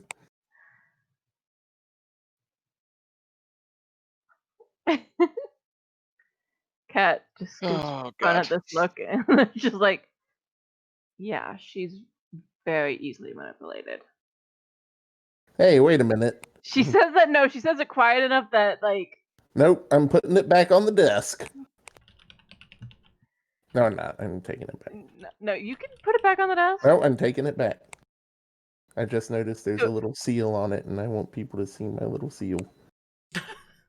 So did Okay. you put it back on the desk and then take it off again? Yes, Like giving Cat an indignant look while you were doing that? I stuck my tongue out. And Cat just kind of smokes and gestures at her again. Just like, see.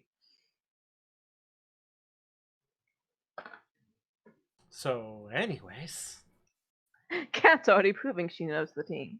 I need to go show it to Sir William Wallace. Oh god! Come back, the dog ate my contract. Dear God. uh,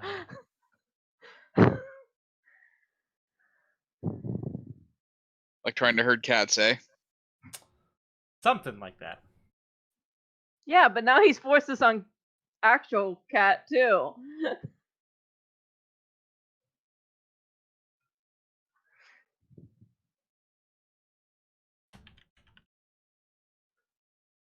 Anyways, contract off the table, contract on the table, contract off the table, on the table. Apparently, we're just shuffling contracts now. I guess I don't know.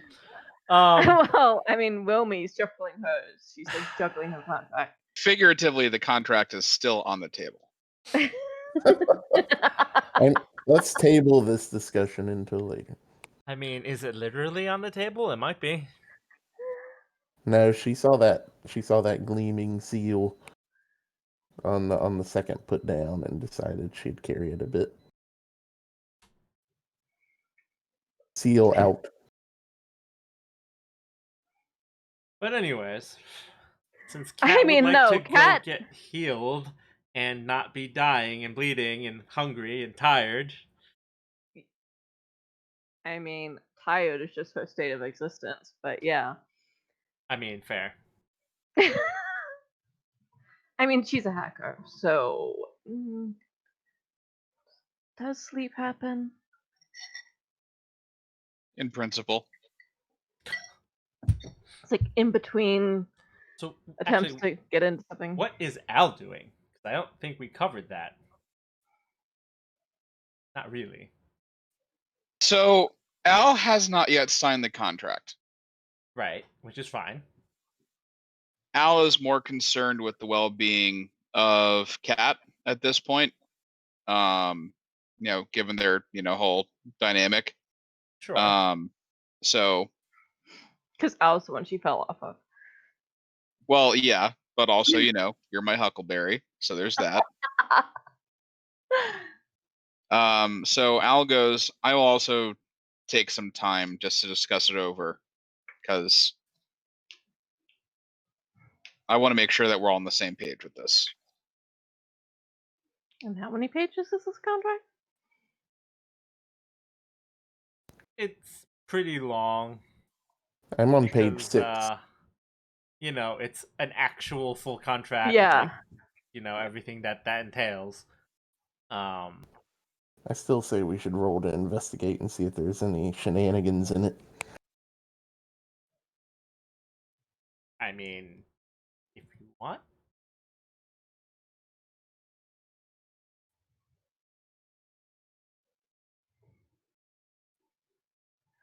You gonna roll or? So Yeah, I got a 21.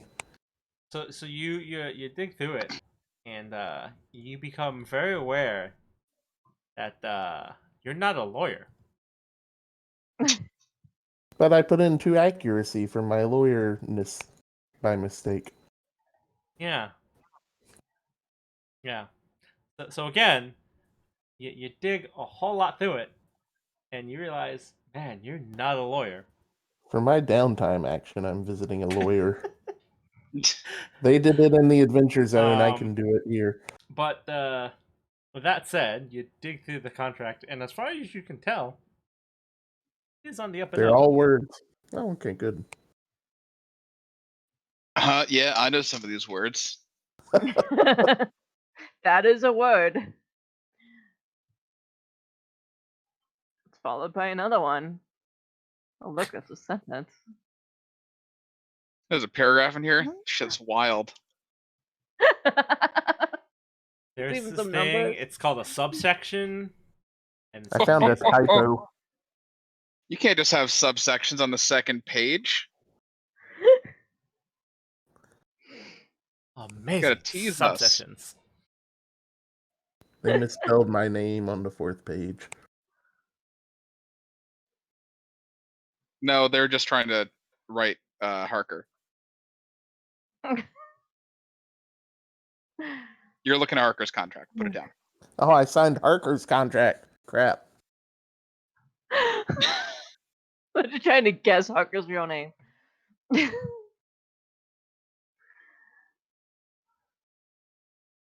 All right. Sorry for taking that train off the tracks for a second there. So, do we all walk What? We away? never do that. I don't know. Do you? Because it feels like you've guys just been walking in circles here. I say we go find a lawyer. Well, I mean, yeah, Kat, straightens and she inclines her head politely and just like, we'll be back. Not necessarily here, but just like in general. We'll be around. So okay, We'll be in touch. you guys get in your mechs and you walk back to Eden, presumably. I stick my contract under the windshield wiper outside my mech. Okay. So people can see it. If you want, sure, go for it, I guess. But it just ends up looking like a parking ticket, but whatever.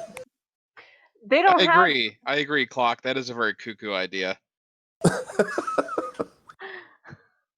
Listen, Lancer says I should let you do what you want when it's reasonable. So Is that the only reason I get away with anything? Because Lancer told you had to. that is somewhat reasonable in an insane kind of way. So sure. I mean, yes, it's stupid, but Lancer can. doesn't have rules against stupid. Yeah. It's not impossible. So yeah. Go for it. Assuming Seiji says, slowly losing his mind. You are all on your way back. I'm sure you're all shaking your head at Romy, who apparently has the contract, which is literally worth millions. Well, I keep bumping into stuff because flapping off their windshield, effectively. I'm trying to look for the windshield wiper controls because I didn't even realize I had them until now. Oh dear lord. Yeah, so that's a thing. Y'all get some downtime to go do whatever you need to do. Mostly Cat needs to not be dying. Yeah, well, I mean, we agreed that she wasn't like seriously injured. She just, head wounds bleed a lot and are irritating. So yeah, she's just gonna. She feels like she's dying. She's not literally dying. Yeah, she's miserable. She has a headache, and so what would you guys like to do? Like, and she just got told she's gonna be the one in charge, and that's a headache by itself. Yeah, so... I mean, Romy basically immediately signed that contract. I still want to lawyer up. And then took it. Yeah. and then Al kind of didn't really make a commitment one way or the other with it. And But it was Kat pretty obvious is, that he was leaning towards the idea of yes. No, yeah, Yeah. because he already And- had made the agreement before. So. and Kat basically is just trying to stop bleeding. I think at this point it's a question of do we sign it with or without provisional stuff we try to get away with. You can try to add provisional stuff, and if you get your pay docked, that's on you. I just want a rider of some sort.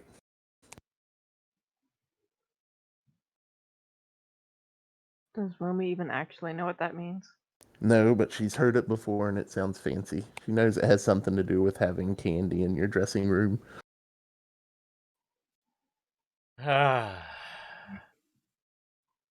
That's it. We're gonna get a fucking decal of the green M&M and put it on your mech. They say in ancient Earth times, this totem used to give people strength.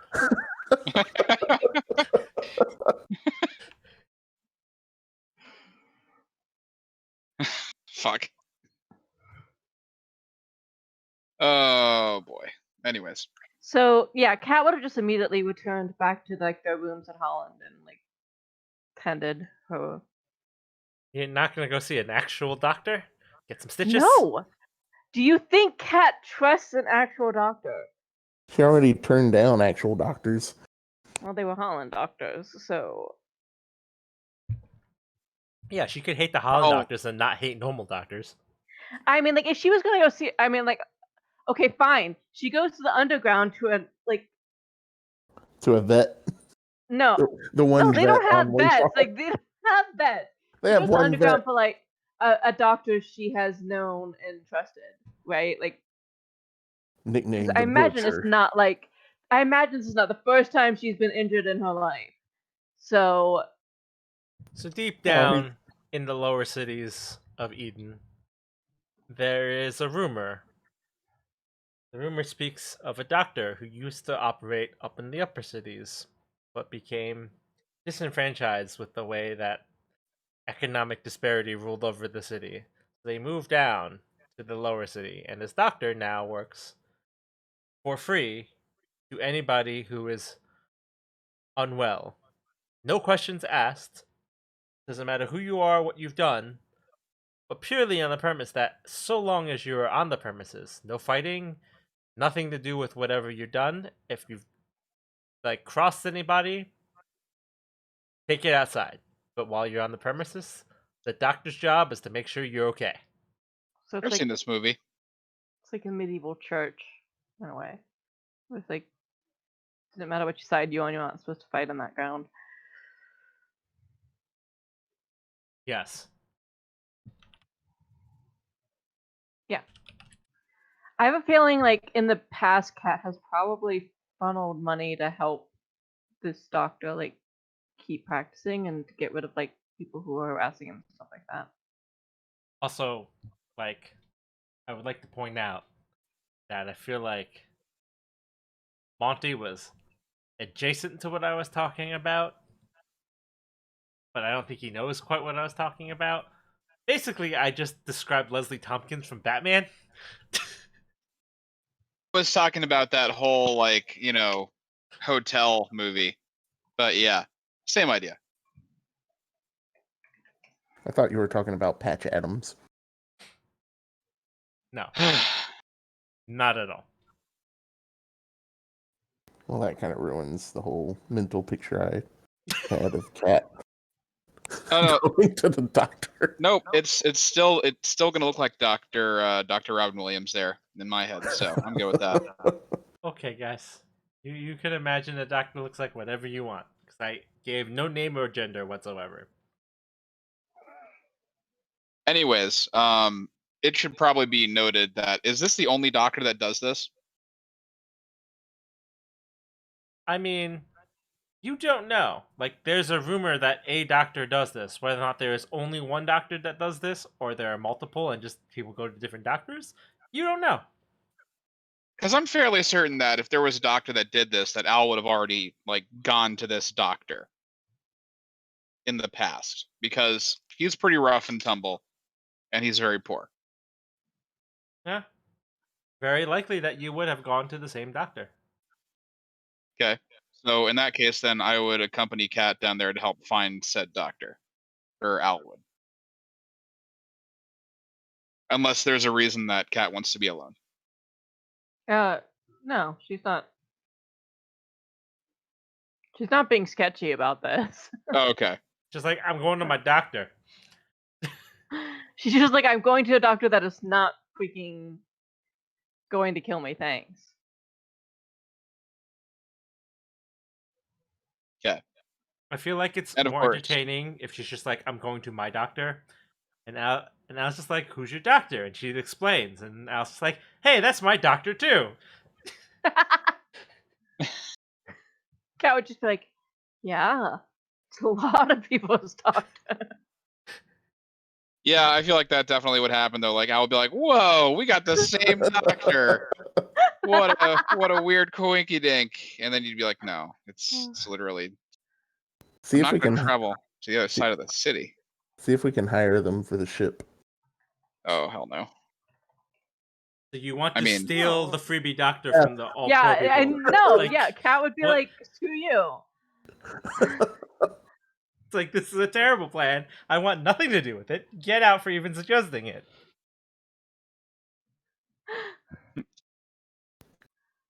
So I mean, Cat would be like, I wish we had another doctor we trusted this much for the ship, but Romy's going to the freebie lawyer. There are no freebie lawyers Damn in it. Eden. Because they're lawyers. There's got to be a lawyer who then that whole little backstory you did for the doctor. no, because no, they're they're lawyers. lawyers. Show me a lawyer who works for free. Pro bono. That's good. Yeah, That's that's his when they name.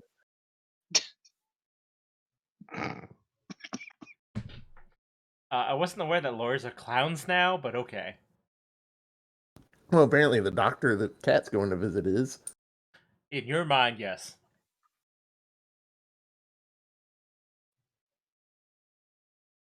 Dear God. But anyways, Cat goes to the doctor, gets patched up. It's a relatively simple fix, just some fancy skin repair. You're good as new. Like 10-minute fix. For the physical injuries at least. The psychological and mental ones are they're a deeper thing. Those don't go away with technology. Those are what she's being paid to handle right now. So when she signs that contract, Yeah. You can't wave a science stick at those.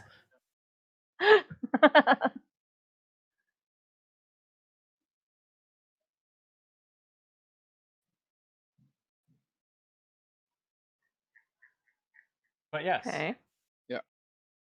that's one thing done.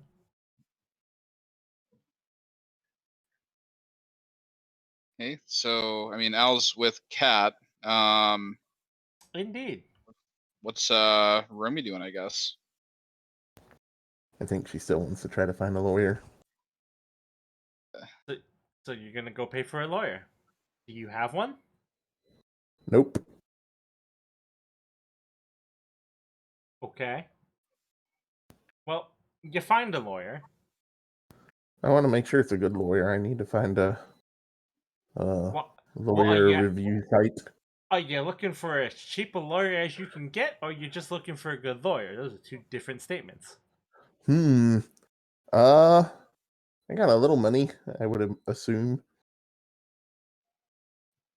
I sell my drum kit. No, I don't do that. So you get a reasonable lawyer. Uh-huh. What specifically are you having them do? Look over the contract. And be a lawyer. I mean, when you say look over the contract, Well, like look over like it. they look it over as Well- as you have also previously discovered yourself, it is, for all intents and purposes, a fair contract. Obviously, like, it is slightly in the favor of Holland. I But, just like, wanted to make sure there wasn't anything Like crazy in it. yeah, no, it is what it says on the tin, basically. Like, you are Thank being you, paid lawyer.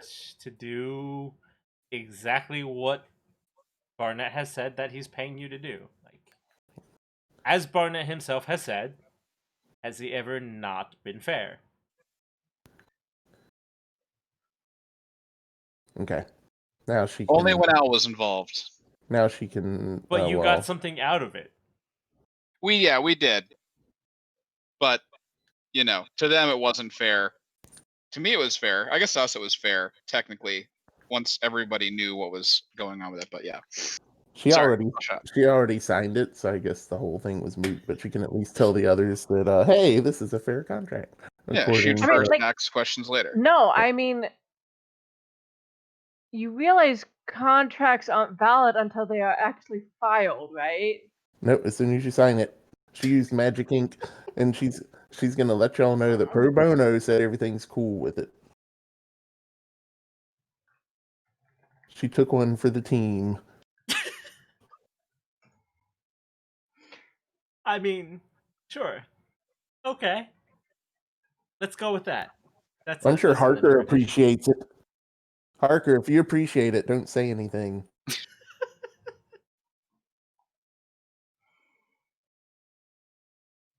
Thank you, Harker. That I feel like you're taking advantage. Just maybe a smidgen.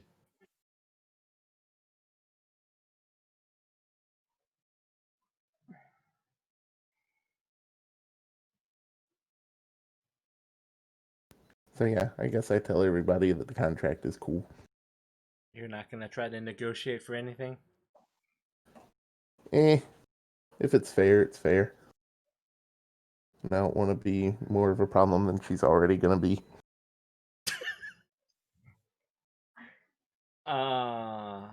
You could choose to not be a problem. Well, that's not my choice. I mean, It's the heart of the cards. I'm See, not Ando's agreeing. Ando's like,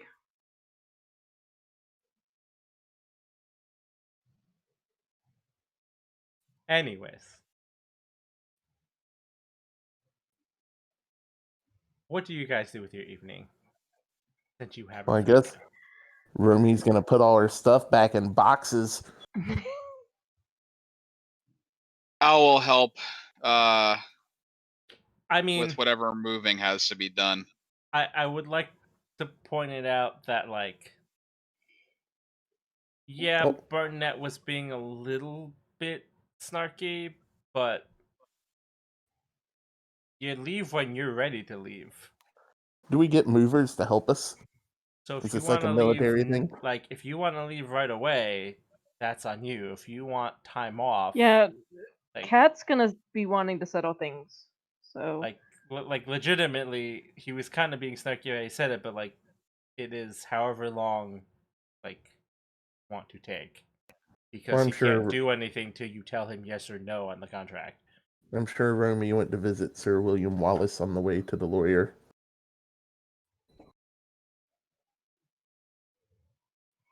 Sir William Wallace was the lawyer. What? Yeah, he's the one who checked out the paper. 2 barks for Thanks. yes.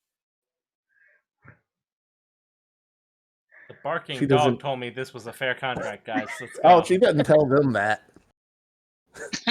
She's like, I went to see She's a like, lawyer. I had this contract consulted. He said everything's on the Mhm. rough and up and up. Yeah, don't worry, guys. This was consulted by my lawyer. His name He was said that- William. He said they were good boys. Terms aren't very rough. We're not going to dig ourselves into a hole. And if anything, they're throwing us quite a lot of bones. So I think we should stick with it. It's not like they're keeping us on a short leash. I mean, really, we're given free reign to do Guys, whatever. just don't roll over on this, all right?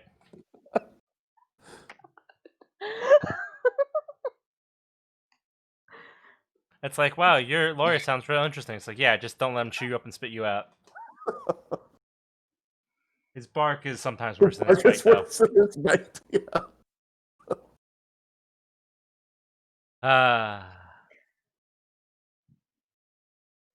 He was a little suspect about the spaying and neutering part, though.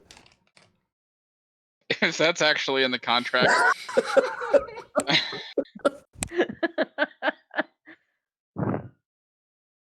just reads that line. William Wallace's eyes go wide. Anyways,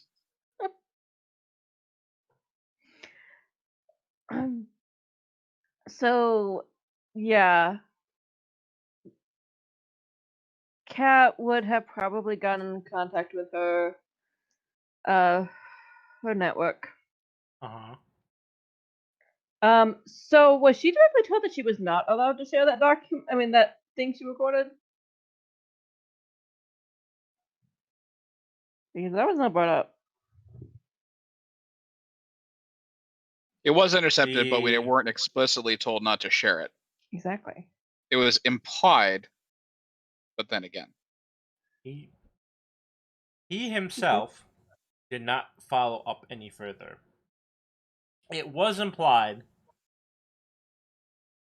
that while he himself doesn't really give a rat's ass, like, his bosses probably don't super like it, which, while that might not be a problem for you now, they're about to be your bosses, like, bosses. It is your discretion, because he didn't tell you one way or the other. Like, he told you what they wanted, he didn't tell you what he wanted. She would probably just share it with her own network Okay. to let them know. Also, hello, Mina.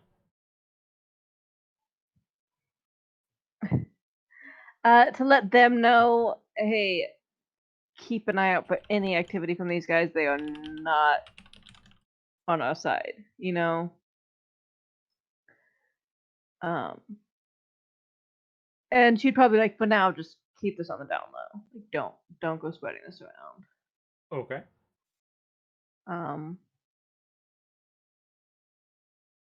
But she feels better if more people have the footage in case she disappears or dies suddenly.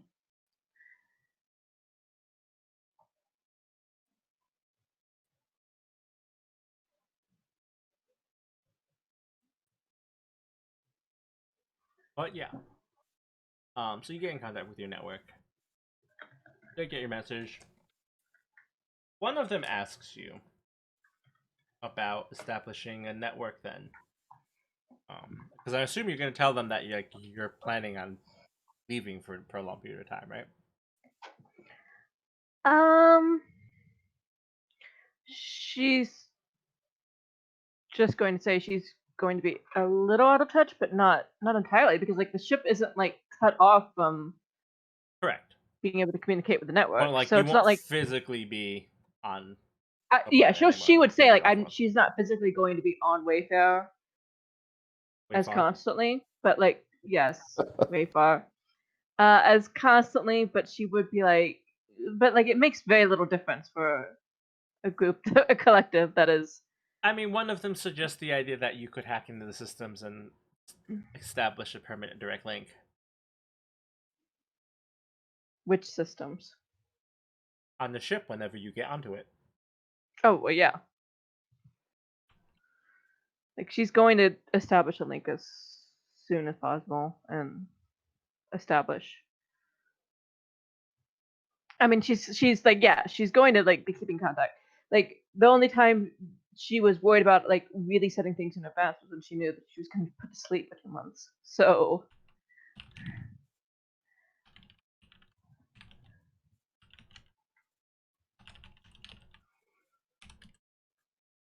Yeah, they have no problem doing that. They're just like, okay. I mean, you're their boss, right? Like they have to listen to you. Yeah. Like logically they have to listen to you, and mechanically they have to listen to you because they're your NPCs basically. They don't have a say in the matter. She would probably also. Well, I mean that'd probably be later. Like the first time she actually has the access to the money, she'd put more into like establishing the infrastructure more, and making sure they have the stuff they need to do what they need to do. Which I mean, she could just hack someone for now. So. Well, So she doesn't because really. we are going to have a bit of a break, would you like to use that as your downtime action? Yes. Okay. She's gonna be mostly focused. I think that's what her main goal would be to cement the collective and continue like to set it up to grow and get stronger and more influential and stuff like that. Okay.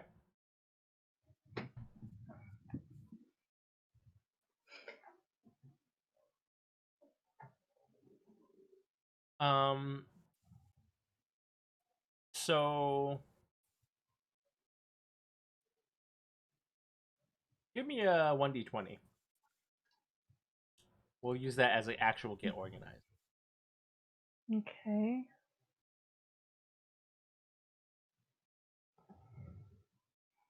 I don't even have my thing open. Okay, there we go. Oh.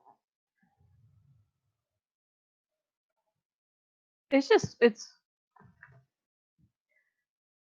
I always do it wrong when I have to think of it. Okay. Not incredible. So on a 10 to 19, your organization is considered stable. It gains +2 to efficiency or influence to a maximum of 6. Currently, you are at 2 efficiency, 0 influence. I would say put that in influence now Okay. because well-rounded makes more sense for the situation. Yep.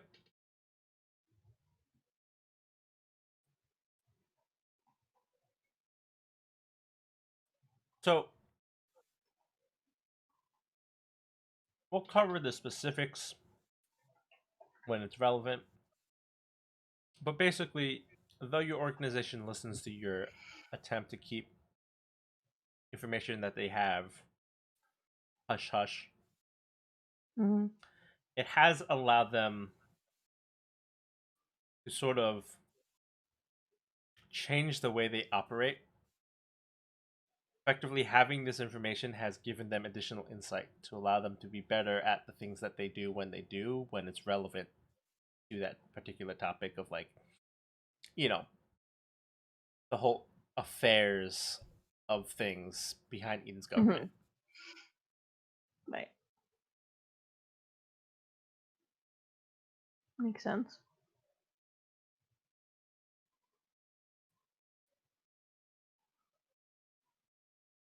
So since we're here, who else wants to do their downtime action now?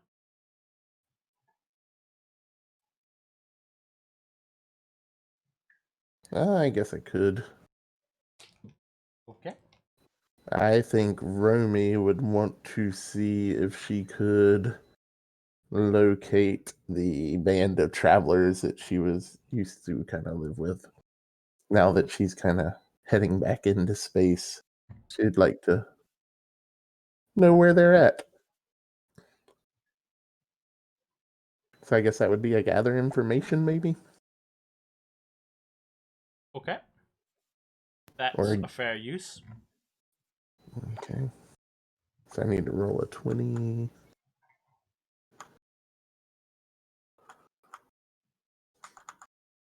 I can find it.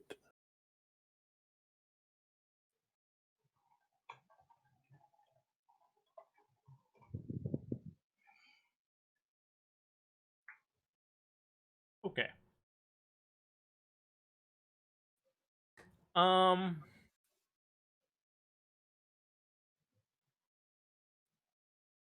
I'm gonna say, because of what you're doing, you're sort of poking around. Not exactly, not where you're not wanted, but for people who don't necessarily want to be found, right? Like your group of, Yeah. they don't they don't super want people to find them.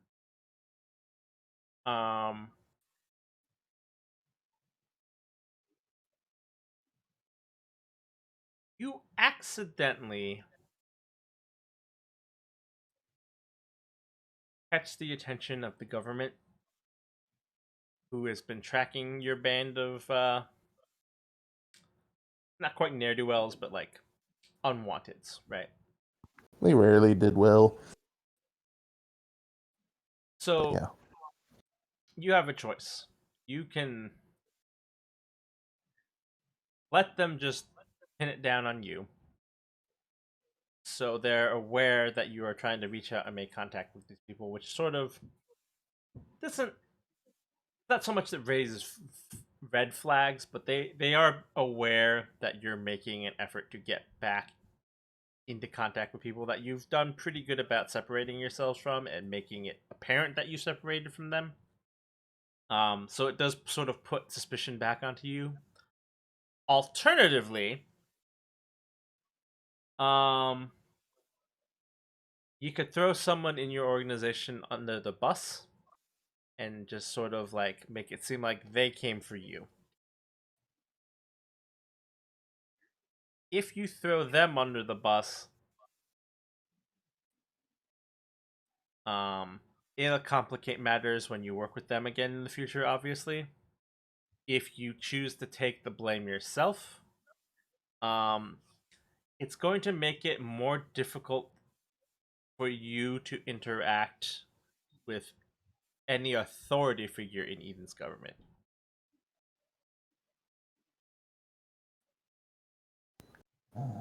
Well, I never really got along with Bartley, so I'll put it on him. So yeah, you get in contact with your old group. Oh, it's kind of more just wanting to know where they were. I'm still not sure she wants to be in contact with them. I mean that is sort of a requirement, right? Like you need Okay. to be able to like figure out where they Yeah. are. And so you sort of track down someone who knows, like they can give you the information, Gotcha. and that sort of alerts them because you're tracking them down. So someone comes looking for you because they're like, "What the heck? Who's looking for us?"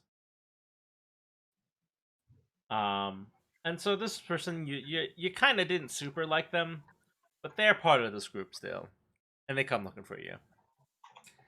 And you guys get in sort of a disagreement because you were just trying to check up on them, but the way you did it kind of Hey, brought he attention to them that they didn't super want. would have done the same thing. And while you got the information that you want, you now have a way to get them if you need them for something. So you have the information you need to get back in contact with your Right. group. But during this meeting, you're sort of spotted by some police officers who recognize the person that you're talking to. He's committed some crimes. And I just shove him to the ground and run. Yeah, you basically burn him.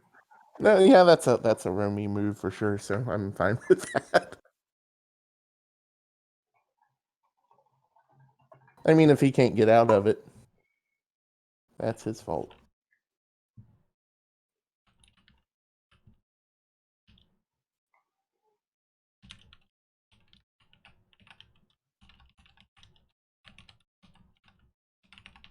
I feel like I'm in an interview and they're taking notes on me. Yes, always taking notes, 100%. Yeah. So that gets you the information that you need. Um, if you ever need to call on them for whatever reason, it's considered reserve. It'll give you advantage on anything that involves contacting them specifically. But as a downside, that one particular person doesn't like you anymore. His fault. Should have been quicker. Should have shoved me to the ground. That might come back around to bite you. It might not. Who knows?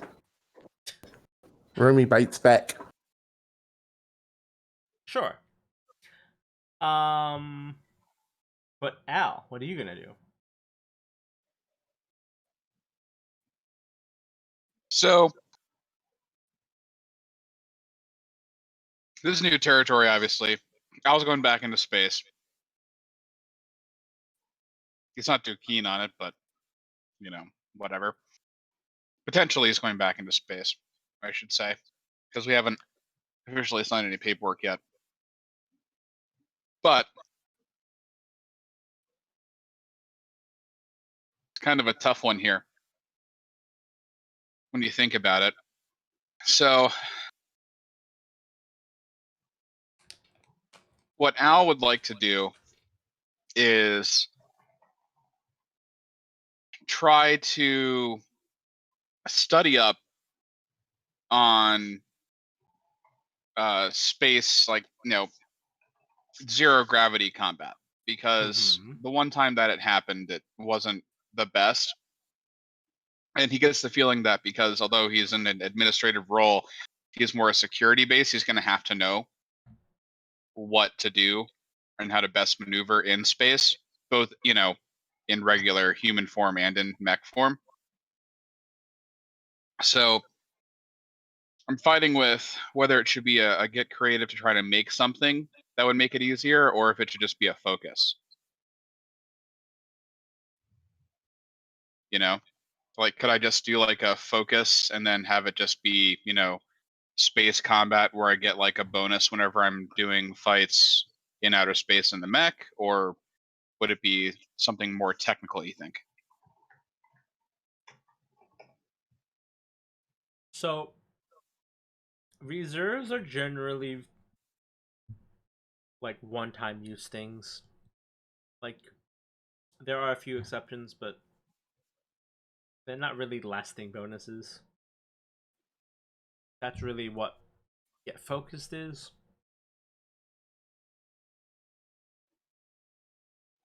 So I would say Gotcha. I would lean more toward a get focused.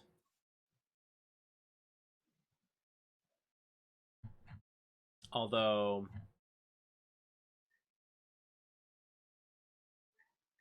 Well, I also assume that reserves are going to be less of a problem because we're going to have the full backing of Holland.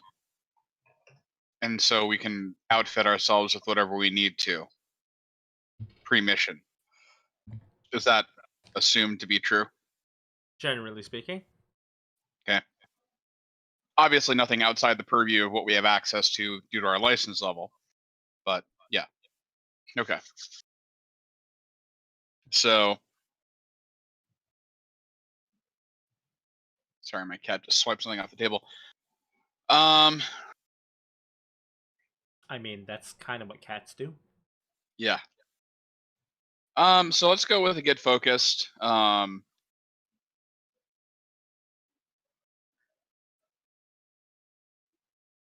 mean, we can make it pretty much custom with that, right? To your, if you agree so. So could I go with add a +2 to, in general, zero gravity maneuvers, which would just give a bonus if any risky maneuvers or something are taken in zero gravity, whether it's in mech or outside of mech, or do I have to choose one or the other? So generally speaking, focuses are for pilot things, which are generally non-combat. But obviously, that's not always true, right? But generally speaking.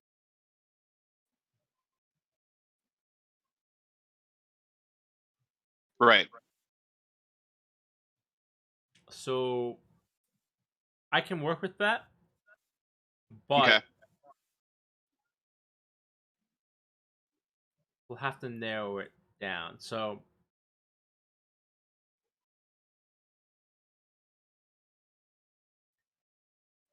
I would say, yeah, you can call it like 0G training. It would confer you a bonus for anything that is like involving operating in 0G. Whether that's getting somewhere, avoiding something, interacting with things. That's fair. Right. Um, But the bonus itself would apply at your discretion yeah, based on the type of thing trying to be done, right? yeah, yeah. That's how we'll run with that.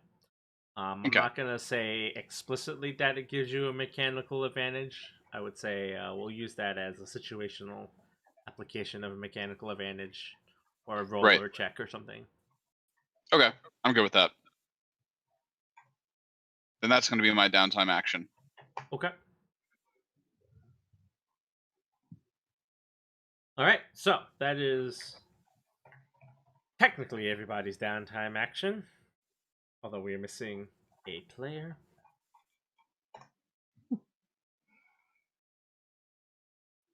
I would say we could ask them if they wanted to give us some feedback, but they're probably busy, so no, we can't. That's why they're not here yet. Also, it's getting late for them anyway, so I'd imagine that they're kind of wrapping up whatever they're doing anyway. Yeah, they're not online, so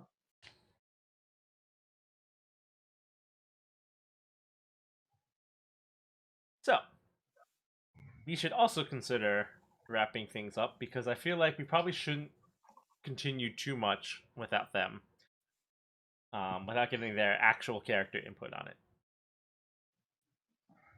Right. We should They've probably have the full contract, do we, don't we, especially conversation. since they've already agreed with Rumi like 4 times.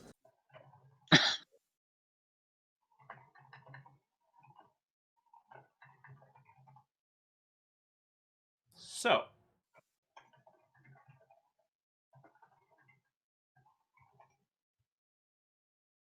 that should still be okay.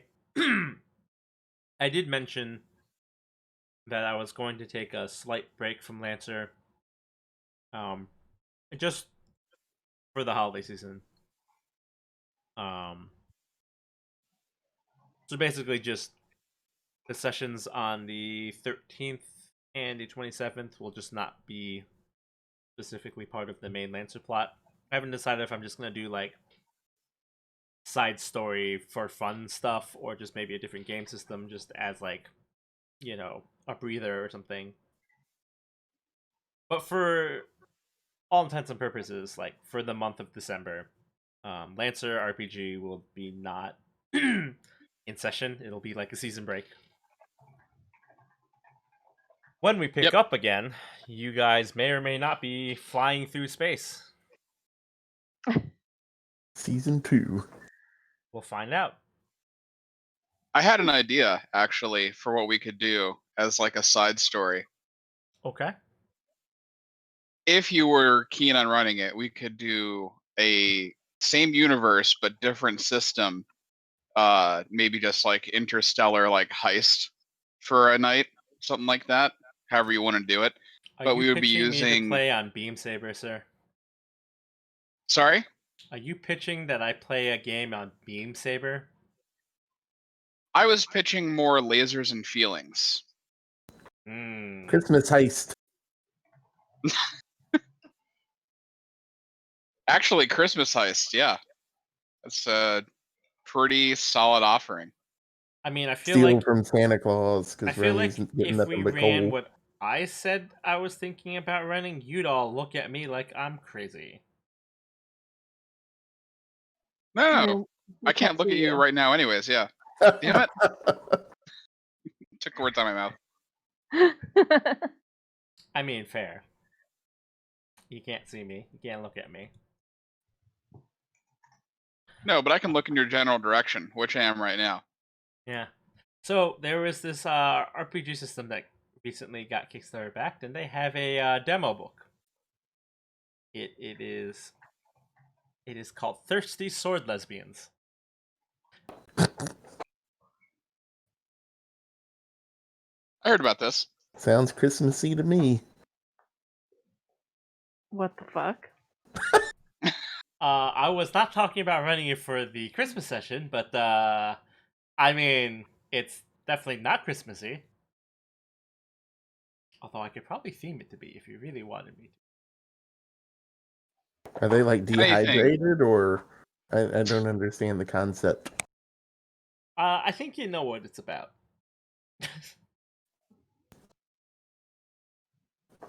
Romy But is- no, it's obviously a not serious title.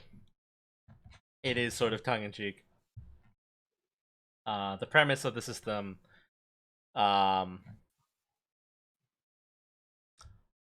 is the best way to describe the system? It's about people fighting and looking for love. It is sort of that whole like. It's Utina the RPG. I was just about to say, but does anybody turn into a car? Not specifically, but the system says you do whatever you want. So there's a very real chance that we could play through a Utina arc. So Okay. basically, the way the game works is there's character types, and there's 9 of them, right? And they sort of describe like a character's trope gimmick, right? So like there's beasts, so that's like beast people, chosen, so people who have like special powers, devoted, people who are like dedicated to like bettering themselves, infamous, people who are just like notorious for being something. Nature witch, which is like, you know, natural magic affinity or natural affinity. Scoundrel, which I'm pretty sure that's straightforward. Seeker, which is someone who's after something. Spooky witch, which is kind of a funny, tropey, like magical thing, and then trickster. And it's the idea is that like the way this game is based on is about emotional conflict. The fighting is sort of like an afterthought. It's more of like a storytelling system rather than like a combat telling system. Right. More narrative based. Sort of, yeah. I mean, narrative is the focus. There's like You're- combat and mechanical stuff. Like It's less about what you're rolling to do, but how you describe what it is you're doing, and then the effects of whether or not you fail and all that jazz, right? Sort of. I mean, there's a freebie PDF that you get as a backer. Its backing's done, so like I've already backed it, and you know I've got the like the preview PDF and things like that. But it's got there's pre-built characters as handouts and all sorts of things. If people are interested, it's a thing we can do. If it's not, then we don't have to do. That said, someone did mention wanting to kind of do a Christmas thing, and that's a thing I could do. Not just today, but like got mentioned last time. I said I was considering doing a break. So if people want, I could do like a Lance of Christmas special or holiday special, just to Holiday special. Like a non-canonical Holland kind of Day. romp. Yeah. We can call it what do they call it in Star Wars? Can we do an office Christmas party that goes awry with a murder? No, sir. Office Okay. Christmas party. No. You would just kill Romy first chance, and that would be boring. No. Yeah, and you guys have to figure out who killed Romy. Who was it? And then everyone just acts like they don't know. They take the rest of the evening to try Just to have the party. solve the murder. No, It's just like keep someone killed partying. Romy. We must avenge her. And then someone's like, why? And it's Al, and his hands are covered in blood. It's like you should avenge the fallen teammates. Like, do we have to? It's like, wait, why are your hands covered in blood? It's like, it's not blood. It's cranberry sauce. Merry Christmas. Guys, we could avenge the dead, or I just spiked the punch. And I'm not going to tell you with what, but If you'll there's- find out. If there's punch and not eggnog, she wouldn't be there anyway. Yeah, nobody else is drinking the eggnog. How do you think Romy died? It's a whodunit, but does anyone care?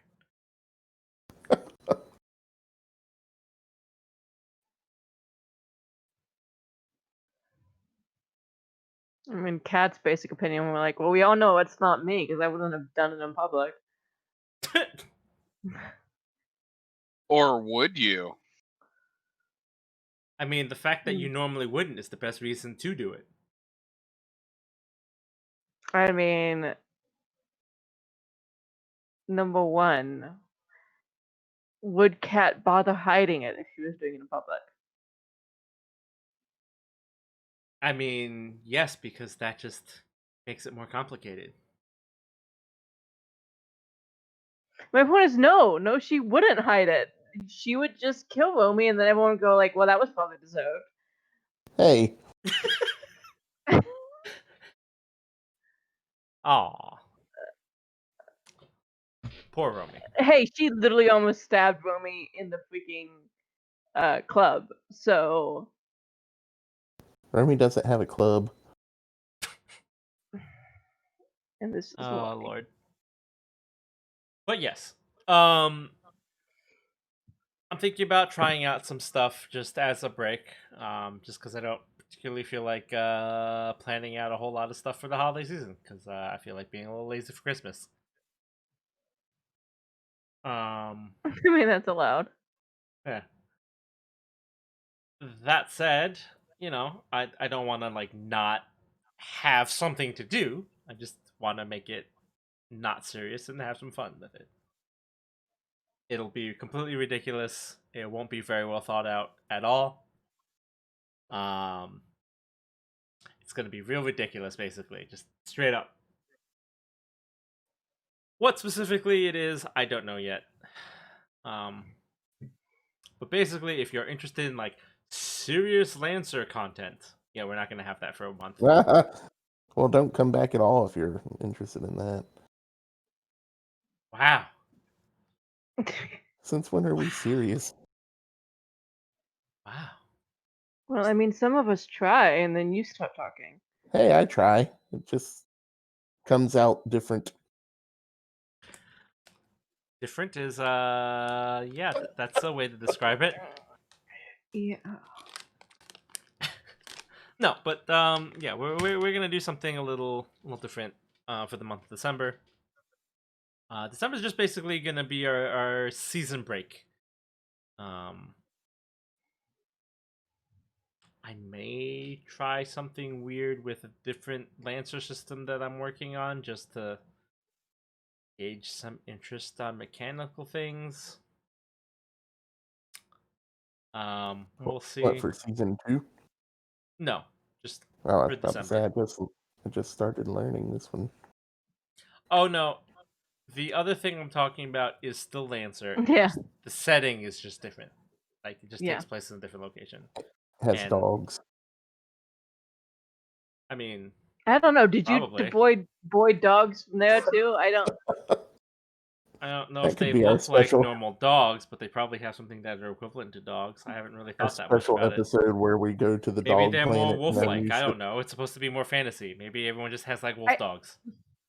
I'm just saying, like, it's supposed to be like this sort of like blessed chosen people. If you don't have dogs of some sort there, then I'm calling bullshit on the whole premise. There's no dogs, just cats everywhere. My kind of place. I mean, I don't think anyone. Well, some people might consider themselves the chosen people with a bunch of cats around. But it's more like Like the the chosen Egyptians. servants. It's more like the chosen servants. Yeah. But yeah. I don't know exactly what we're gonna do. I have 2 weeks to figure it out. It's fine. Um I was going to do an 8-bit bistro live.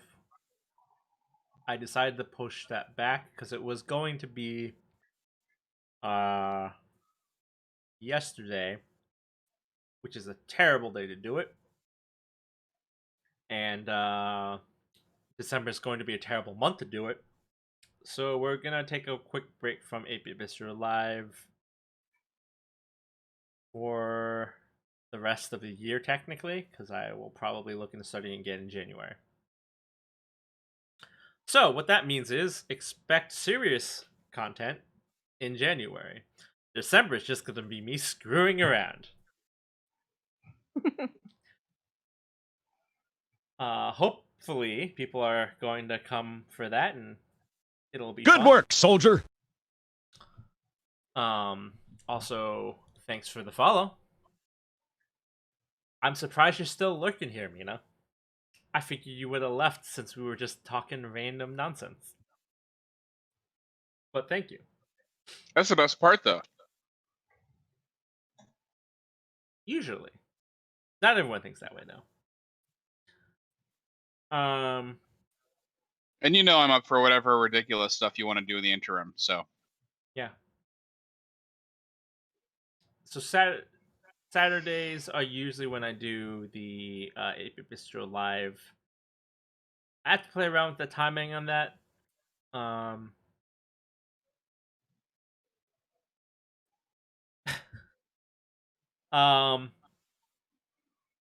I feel like that Saturday seems to work okay for people. I might try something else, but I want to try to keep my weekends open on the off chance that like I plan things out in advance and suddenly my workplace is like, "Hey, we're lifting our COVID rotation. You got to work." Because right now the way my work schedule is every other week I work, so I've been running these events on the off weeks, which has been slightly okay for me schedule wise. I feel like if I was doing that and suddenly I'm working full work rotation, that might make me hate myself.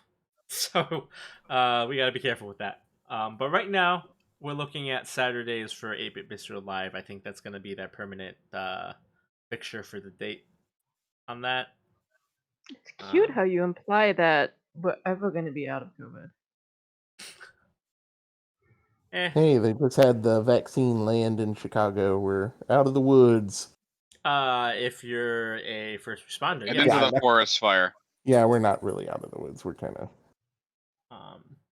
100% should go to first responders. I get it. yeah, Absolutely. for sure. But that also means average person not gonna get it anytime soon. I'm okay with that Nope. though. Yep. That's fine. You do what you got to do. These are the people who are actively having to keep in contact with people who are absolutely probably going to be sick. So yeah, 100% those people should get it. No complaints. Yeah. But yeah, so I think going forward, Saturdays will be 8-Bit Bistro related things. It may not always be 8-Bit Bistro Live. I'm actually planning some stuff, so we may see some other 8-Bit Bistro things. Sundays are definitely going to be RPG days. I say RPG days, not specifically Lancer games, because I don't know if we're always going to do Lancer. We might take some breaks from Lancer just to weave in some other stuff. I have some other things I'm working on. There's 2 Lancer games. I may do after quarantine. I may do alternating weeks. So one weekend maybe Lancer with Wayfar, and the other weekend might be Lancer with the different setting. That won't be confusing. Well, don't worry. It's actually really not. It's not, because it's just going to be the It's a same very rules. different setting. Yeah. It's a very Also, like, I don't know if everyone here is going to be in that, like, because I'd like to get some other people who yeah. like don't know the system and might want to learn it. He's getting me to help him write it, so Yeah. that's dangerous for you guys. it is For definitely anyone a very involved, different system. I have not done much help with it yet, but I am intending to. Yeah, I still got He's some like, stuff oh, I need thank to God. He's like, you haven't done a damn slap thing. in. Actually, I've been working on it on a service called World Anvil. If you're interested, World Anvil is sort of like a designer wiki for world building. It is intended mostly to help world designers have like a comprehensive database that they can work on. But as a side effect of how it's designed, it allows the creators to share their content with like players and other interested world creators and so on and so forth. So this world setting will eventually have a fully functional wiki with like all the stuff in it. So I would be looking to share that soon. But the reason I bring that up is that in the month of December, World Anvil is doing sort of like a kind of like a NaNoWriMo kind of event where the whole idea is they're encouraging the World Anvil creators, basically, like the content creators, to just challenge themselves to create articles and do all sorts of things. So I will be attempting to write articles and do some world building for that. I may or may not stream that. I don't know if anyone wants to see me type, but it'll be me talking about my design concepts and things as I do stuff. That might sneak in some days for the month of December. That might supplement like some of my extra streaming stuff. So that's something you might have to look forward to. If nothing else, it will be available for public viewing when stuff gets published. So if you're interested in like fantasy, sci-fi, hybrid storytelling, RPG things, I will be sharing that. I think that has everything covered for the next month or so. Yes, that is everything that I can think of for the next month or so. So I know we normally go a little longer. It's only been about 3 hours. It's about half as long a session. We did start late, and we were down a player, so we're probably going to end a little early today. Does anyone have anything they want to talk about or pitch or anything before we wrap up tonight?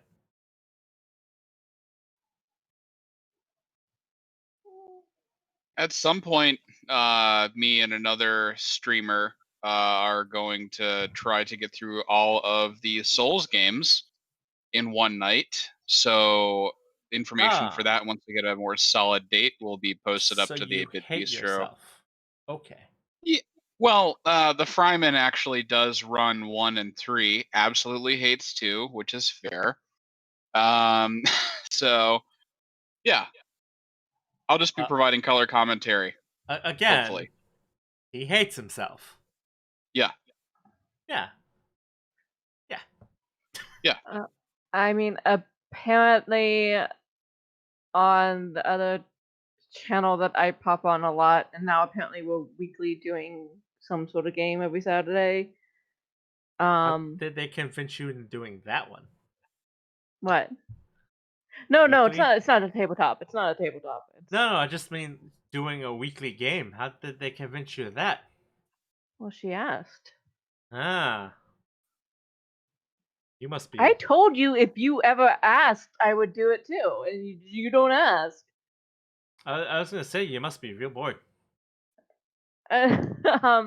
No, like it's because I introduced her to Phasmo, and then so then like now it's Phasmo with like 2 others, but now we're talking apparently about trying Among Us. Ah. And so Talk about hating yourself. I don't know why you hate that game so much. I don't know either. I just don't like that game. I I have, actually really don't like I that haven't game. I have played no it, idea so why. like, It's just I haven't- simpler werewolf. It's great. yeah, I I think haven't played it. again, So I've mentioned. I think it's because I've played Space Station 13, which that game drew a lot of inspiration from. Thematically, yes. Mechanically, not even close. No, but like thematics is a lot of the game. Like, Yeah. I mean, I've never even heard of Space Station. So it's fine. Uh, You were into other things at the period when Space Station 13 was a big thing. You were doing your I mean, Simitronic stuff, which is like as far away as you can get from what Space Station 13 was. Yeah. But yeah, so what we're gonna maybe be doing Among Us, they've talked about trying to get us to do Dead by Daylight. I don't know. Oh, I don't see you Um, playing that at all. I don't either. Like that just seems horrific to me. I think they'd It's a have a fun better game. chance of getting you to play Project Winter. Yeah. Anyway, so Project Winter that is like Among Us, but instead of being space, you're surviving in the wilderness in the winter. So it's you and a bunch of someone's survivalists trying to uh, like get out, and then so like some other people are like traitors and are trying to kill you, and it's more mechanically complex than Among Us, but it's the same concept of like gameplay. but yeah, so apparently we're doing stuff every Saturday. I don't know, but that doesn't even start till like 9 her time or something like that. Yeah, so it's Every later. Saturday, huh? Okay. Well, obviously, like if you have a thing you want me to be on, then like that takes priority because there's people who can sub in for me. I mean, no, that's fine. I'm just saying, like that's a lot of games every month. Yeah, well, that's what her schedule is. Yeah, it's fair. No I don't know, judgment. like if it'll continue like that much after if COVID ever ends. Um, but right now I think it's like a desperation for socialization. So it's a little like, nope, we're gonna do this thing That's a once a little week. understandable. We're gonna talk to someone once a week. It's incredible. Plus, like I want to play Among Us with her because she challenged me last time. I said that I couldn't lie. I feel like that's a And dangerous thing to levy against you. I'm very indignant about that, and no. She thinks I can't lie. I'm gonna prove her wrong. Yeah, that's a dangerous thing to levy against you. I know. Well, I mean, we could all just play Among Us right now and see how good you are at lying. Yeah, you guys have Our fun with DM that one. won't play. Yeah, he won't play with us. Yeah, Why? because I have no interest in playing that game. Just like I had no interest and did not play Fall Guys. I also have no interest and will not play Among Us. Everyone has games that they don't want to play. I mean, that's fair. Like I understand why people like it. Like I do. Just it is not a game that interests me.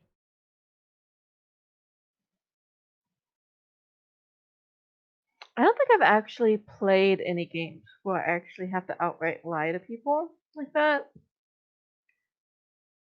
Um, so I'm curious about it for that sake. I'm curious to see how well I can pull that off. I mean, I've played social deduction games, and I feel like you have never played any. Like, you never played Werewolf. Nope. Huh. Is Okay. that Jackbox game where you have to lie about words? I'm sure What, you've played Fibbage? that one. No, Yeah, no, I didn't. Fibbage. Really? I do like haven't. I do like Fibbage. All right. So, today we are going to do a raid on. Let's see, who do I know? That's on.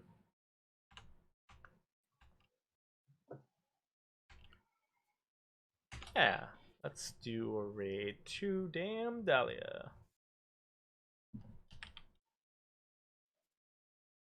She was playing some Shell Shock, which, if you don't know, it's a tank shooting game. It's God, what the heck was that? It's kind of like I don't know if you ever played it, old 90s-ish game Rebound.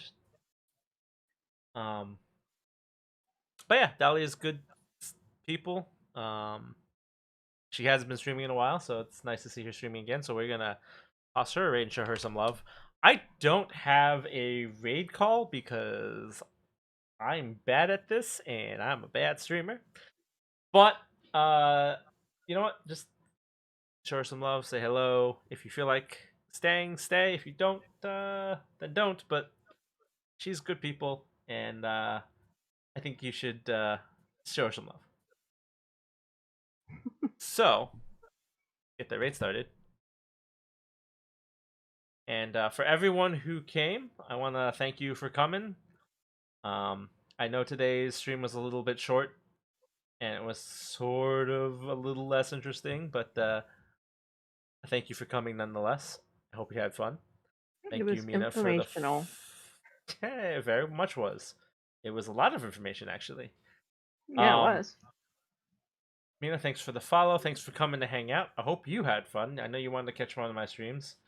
One of the more interesting ones to catch, I suppose. And Bray, thanks again for that. Was it Prime Gaming now? Yeah, the Prime Gaming sub. You don't have to spend it on me, but you do, so thank you. It's 7 months now. We've been doing Yeah. Lance for 7 months. Yeah. But yeah. So, anyways, take care. Have a good night, and until next time, stay safe.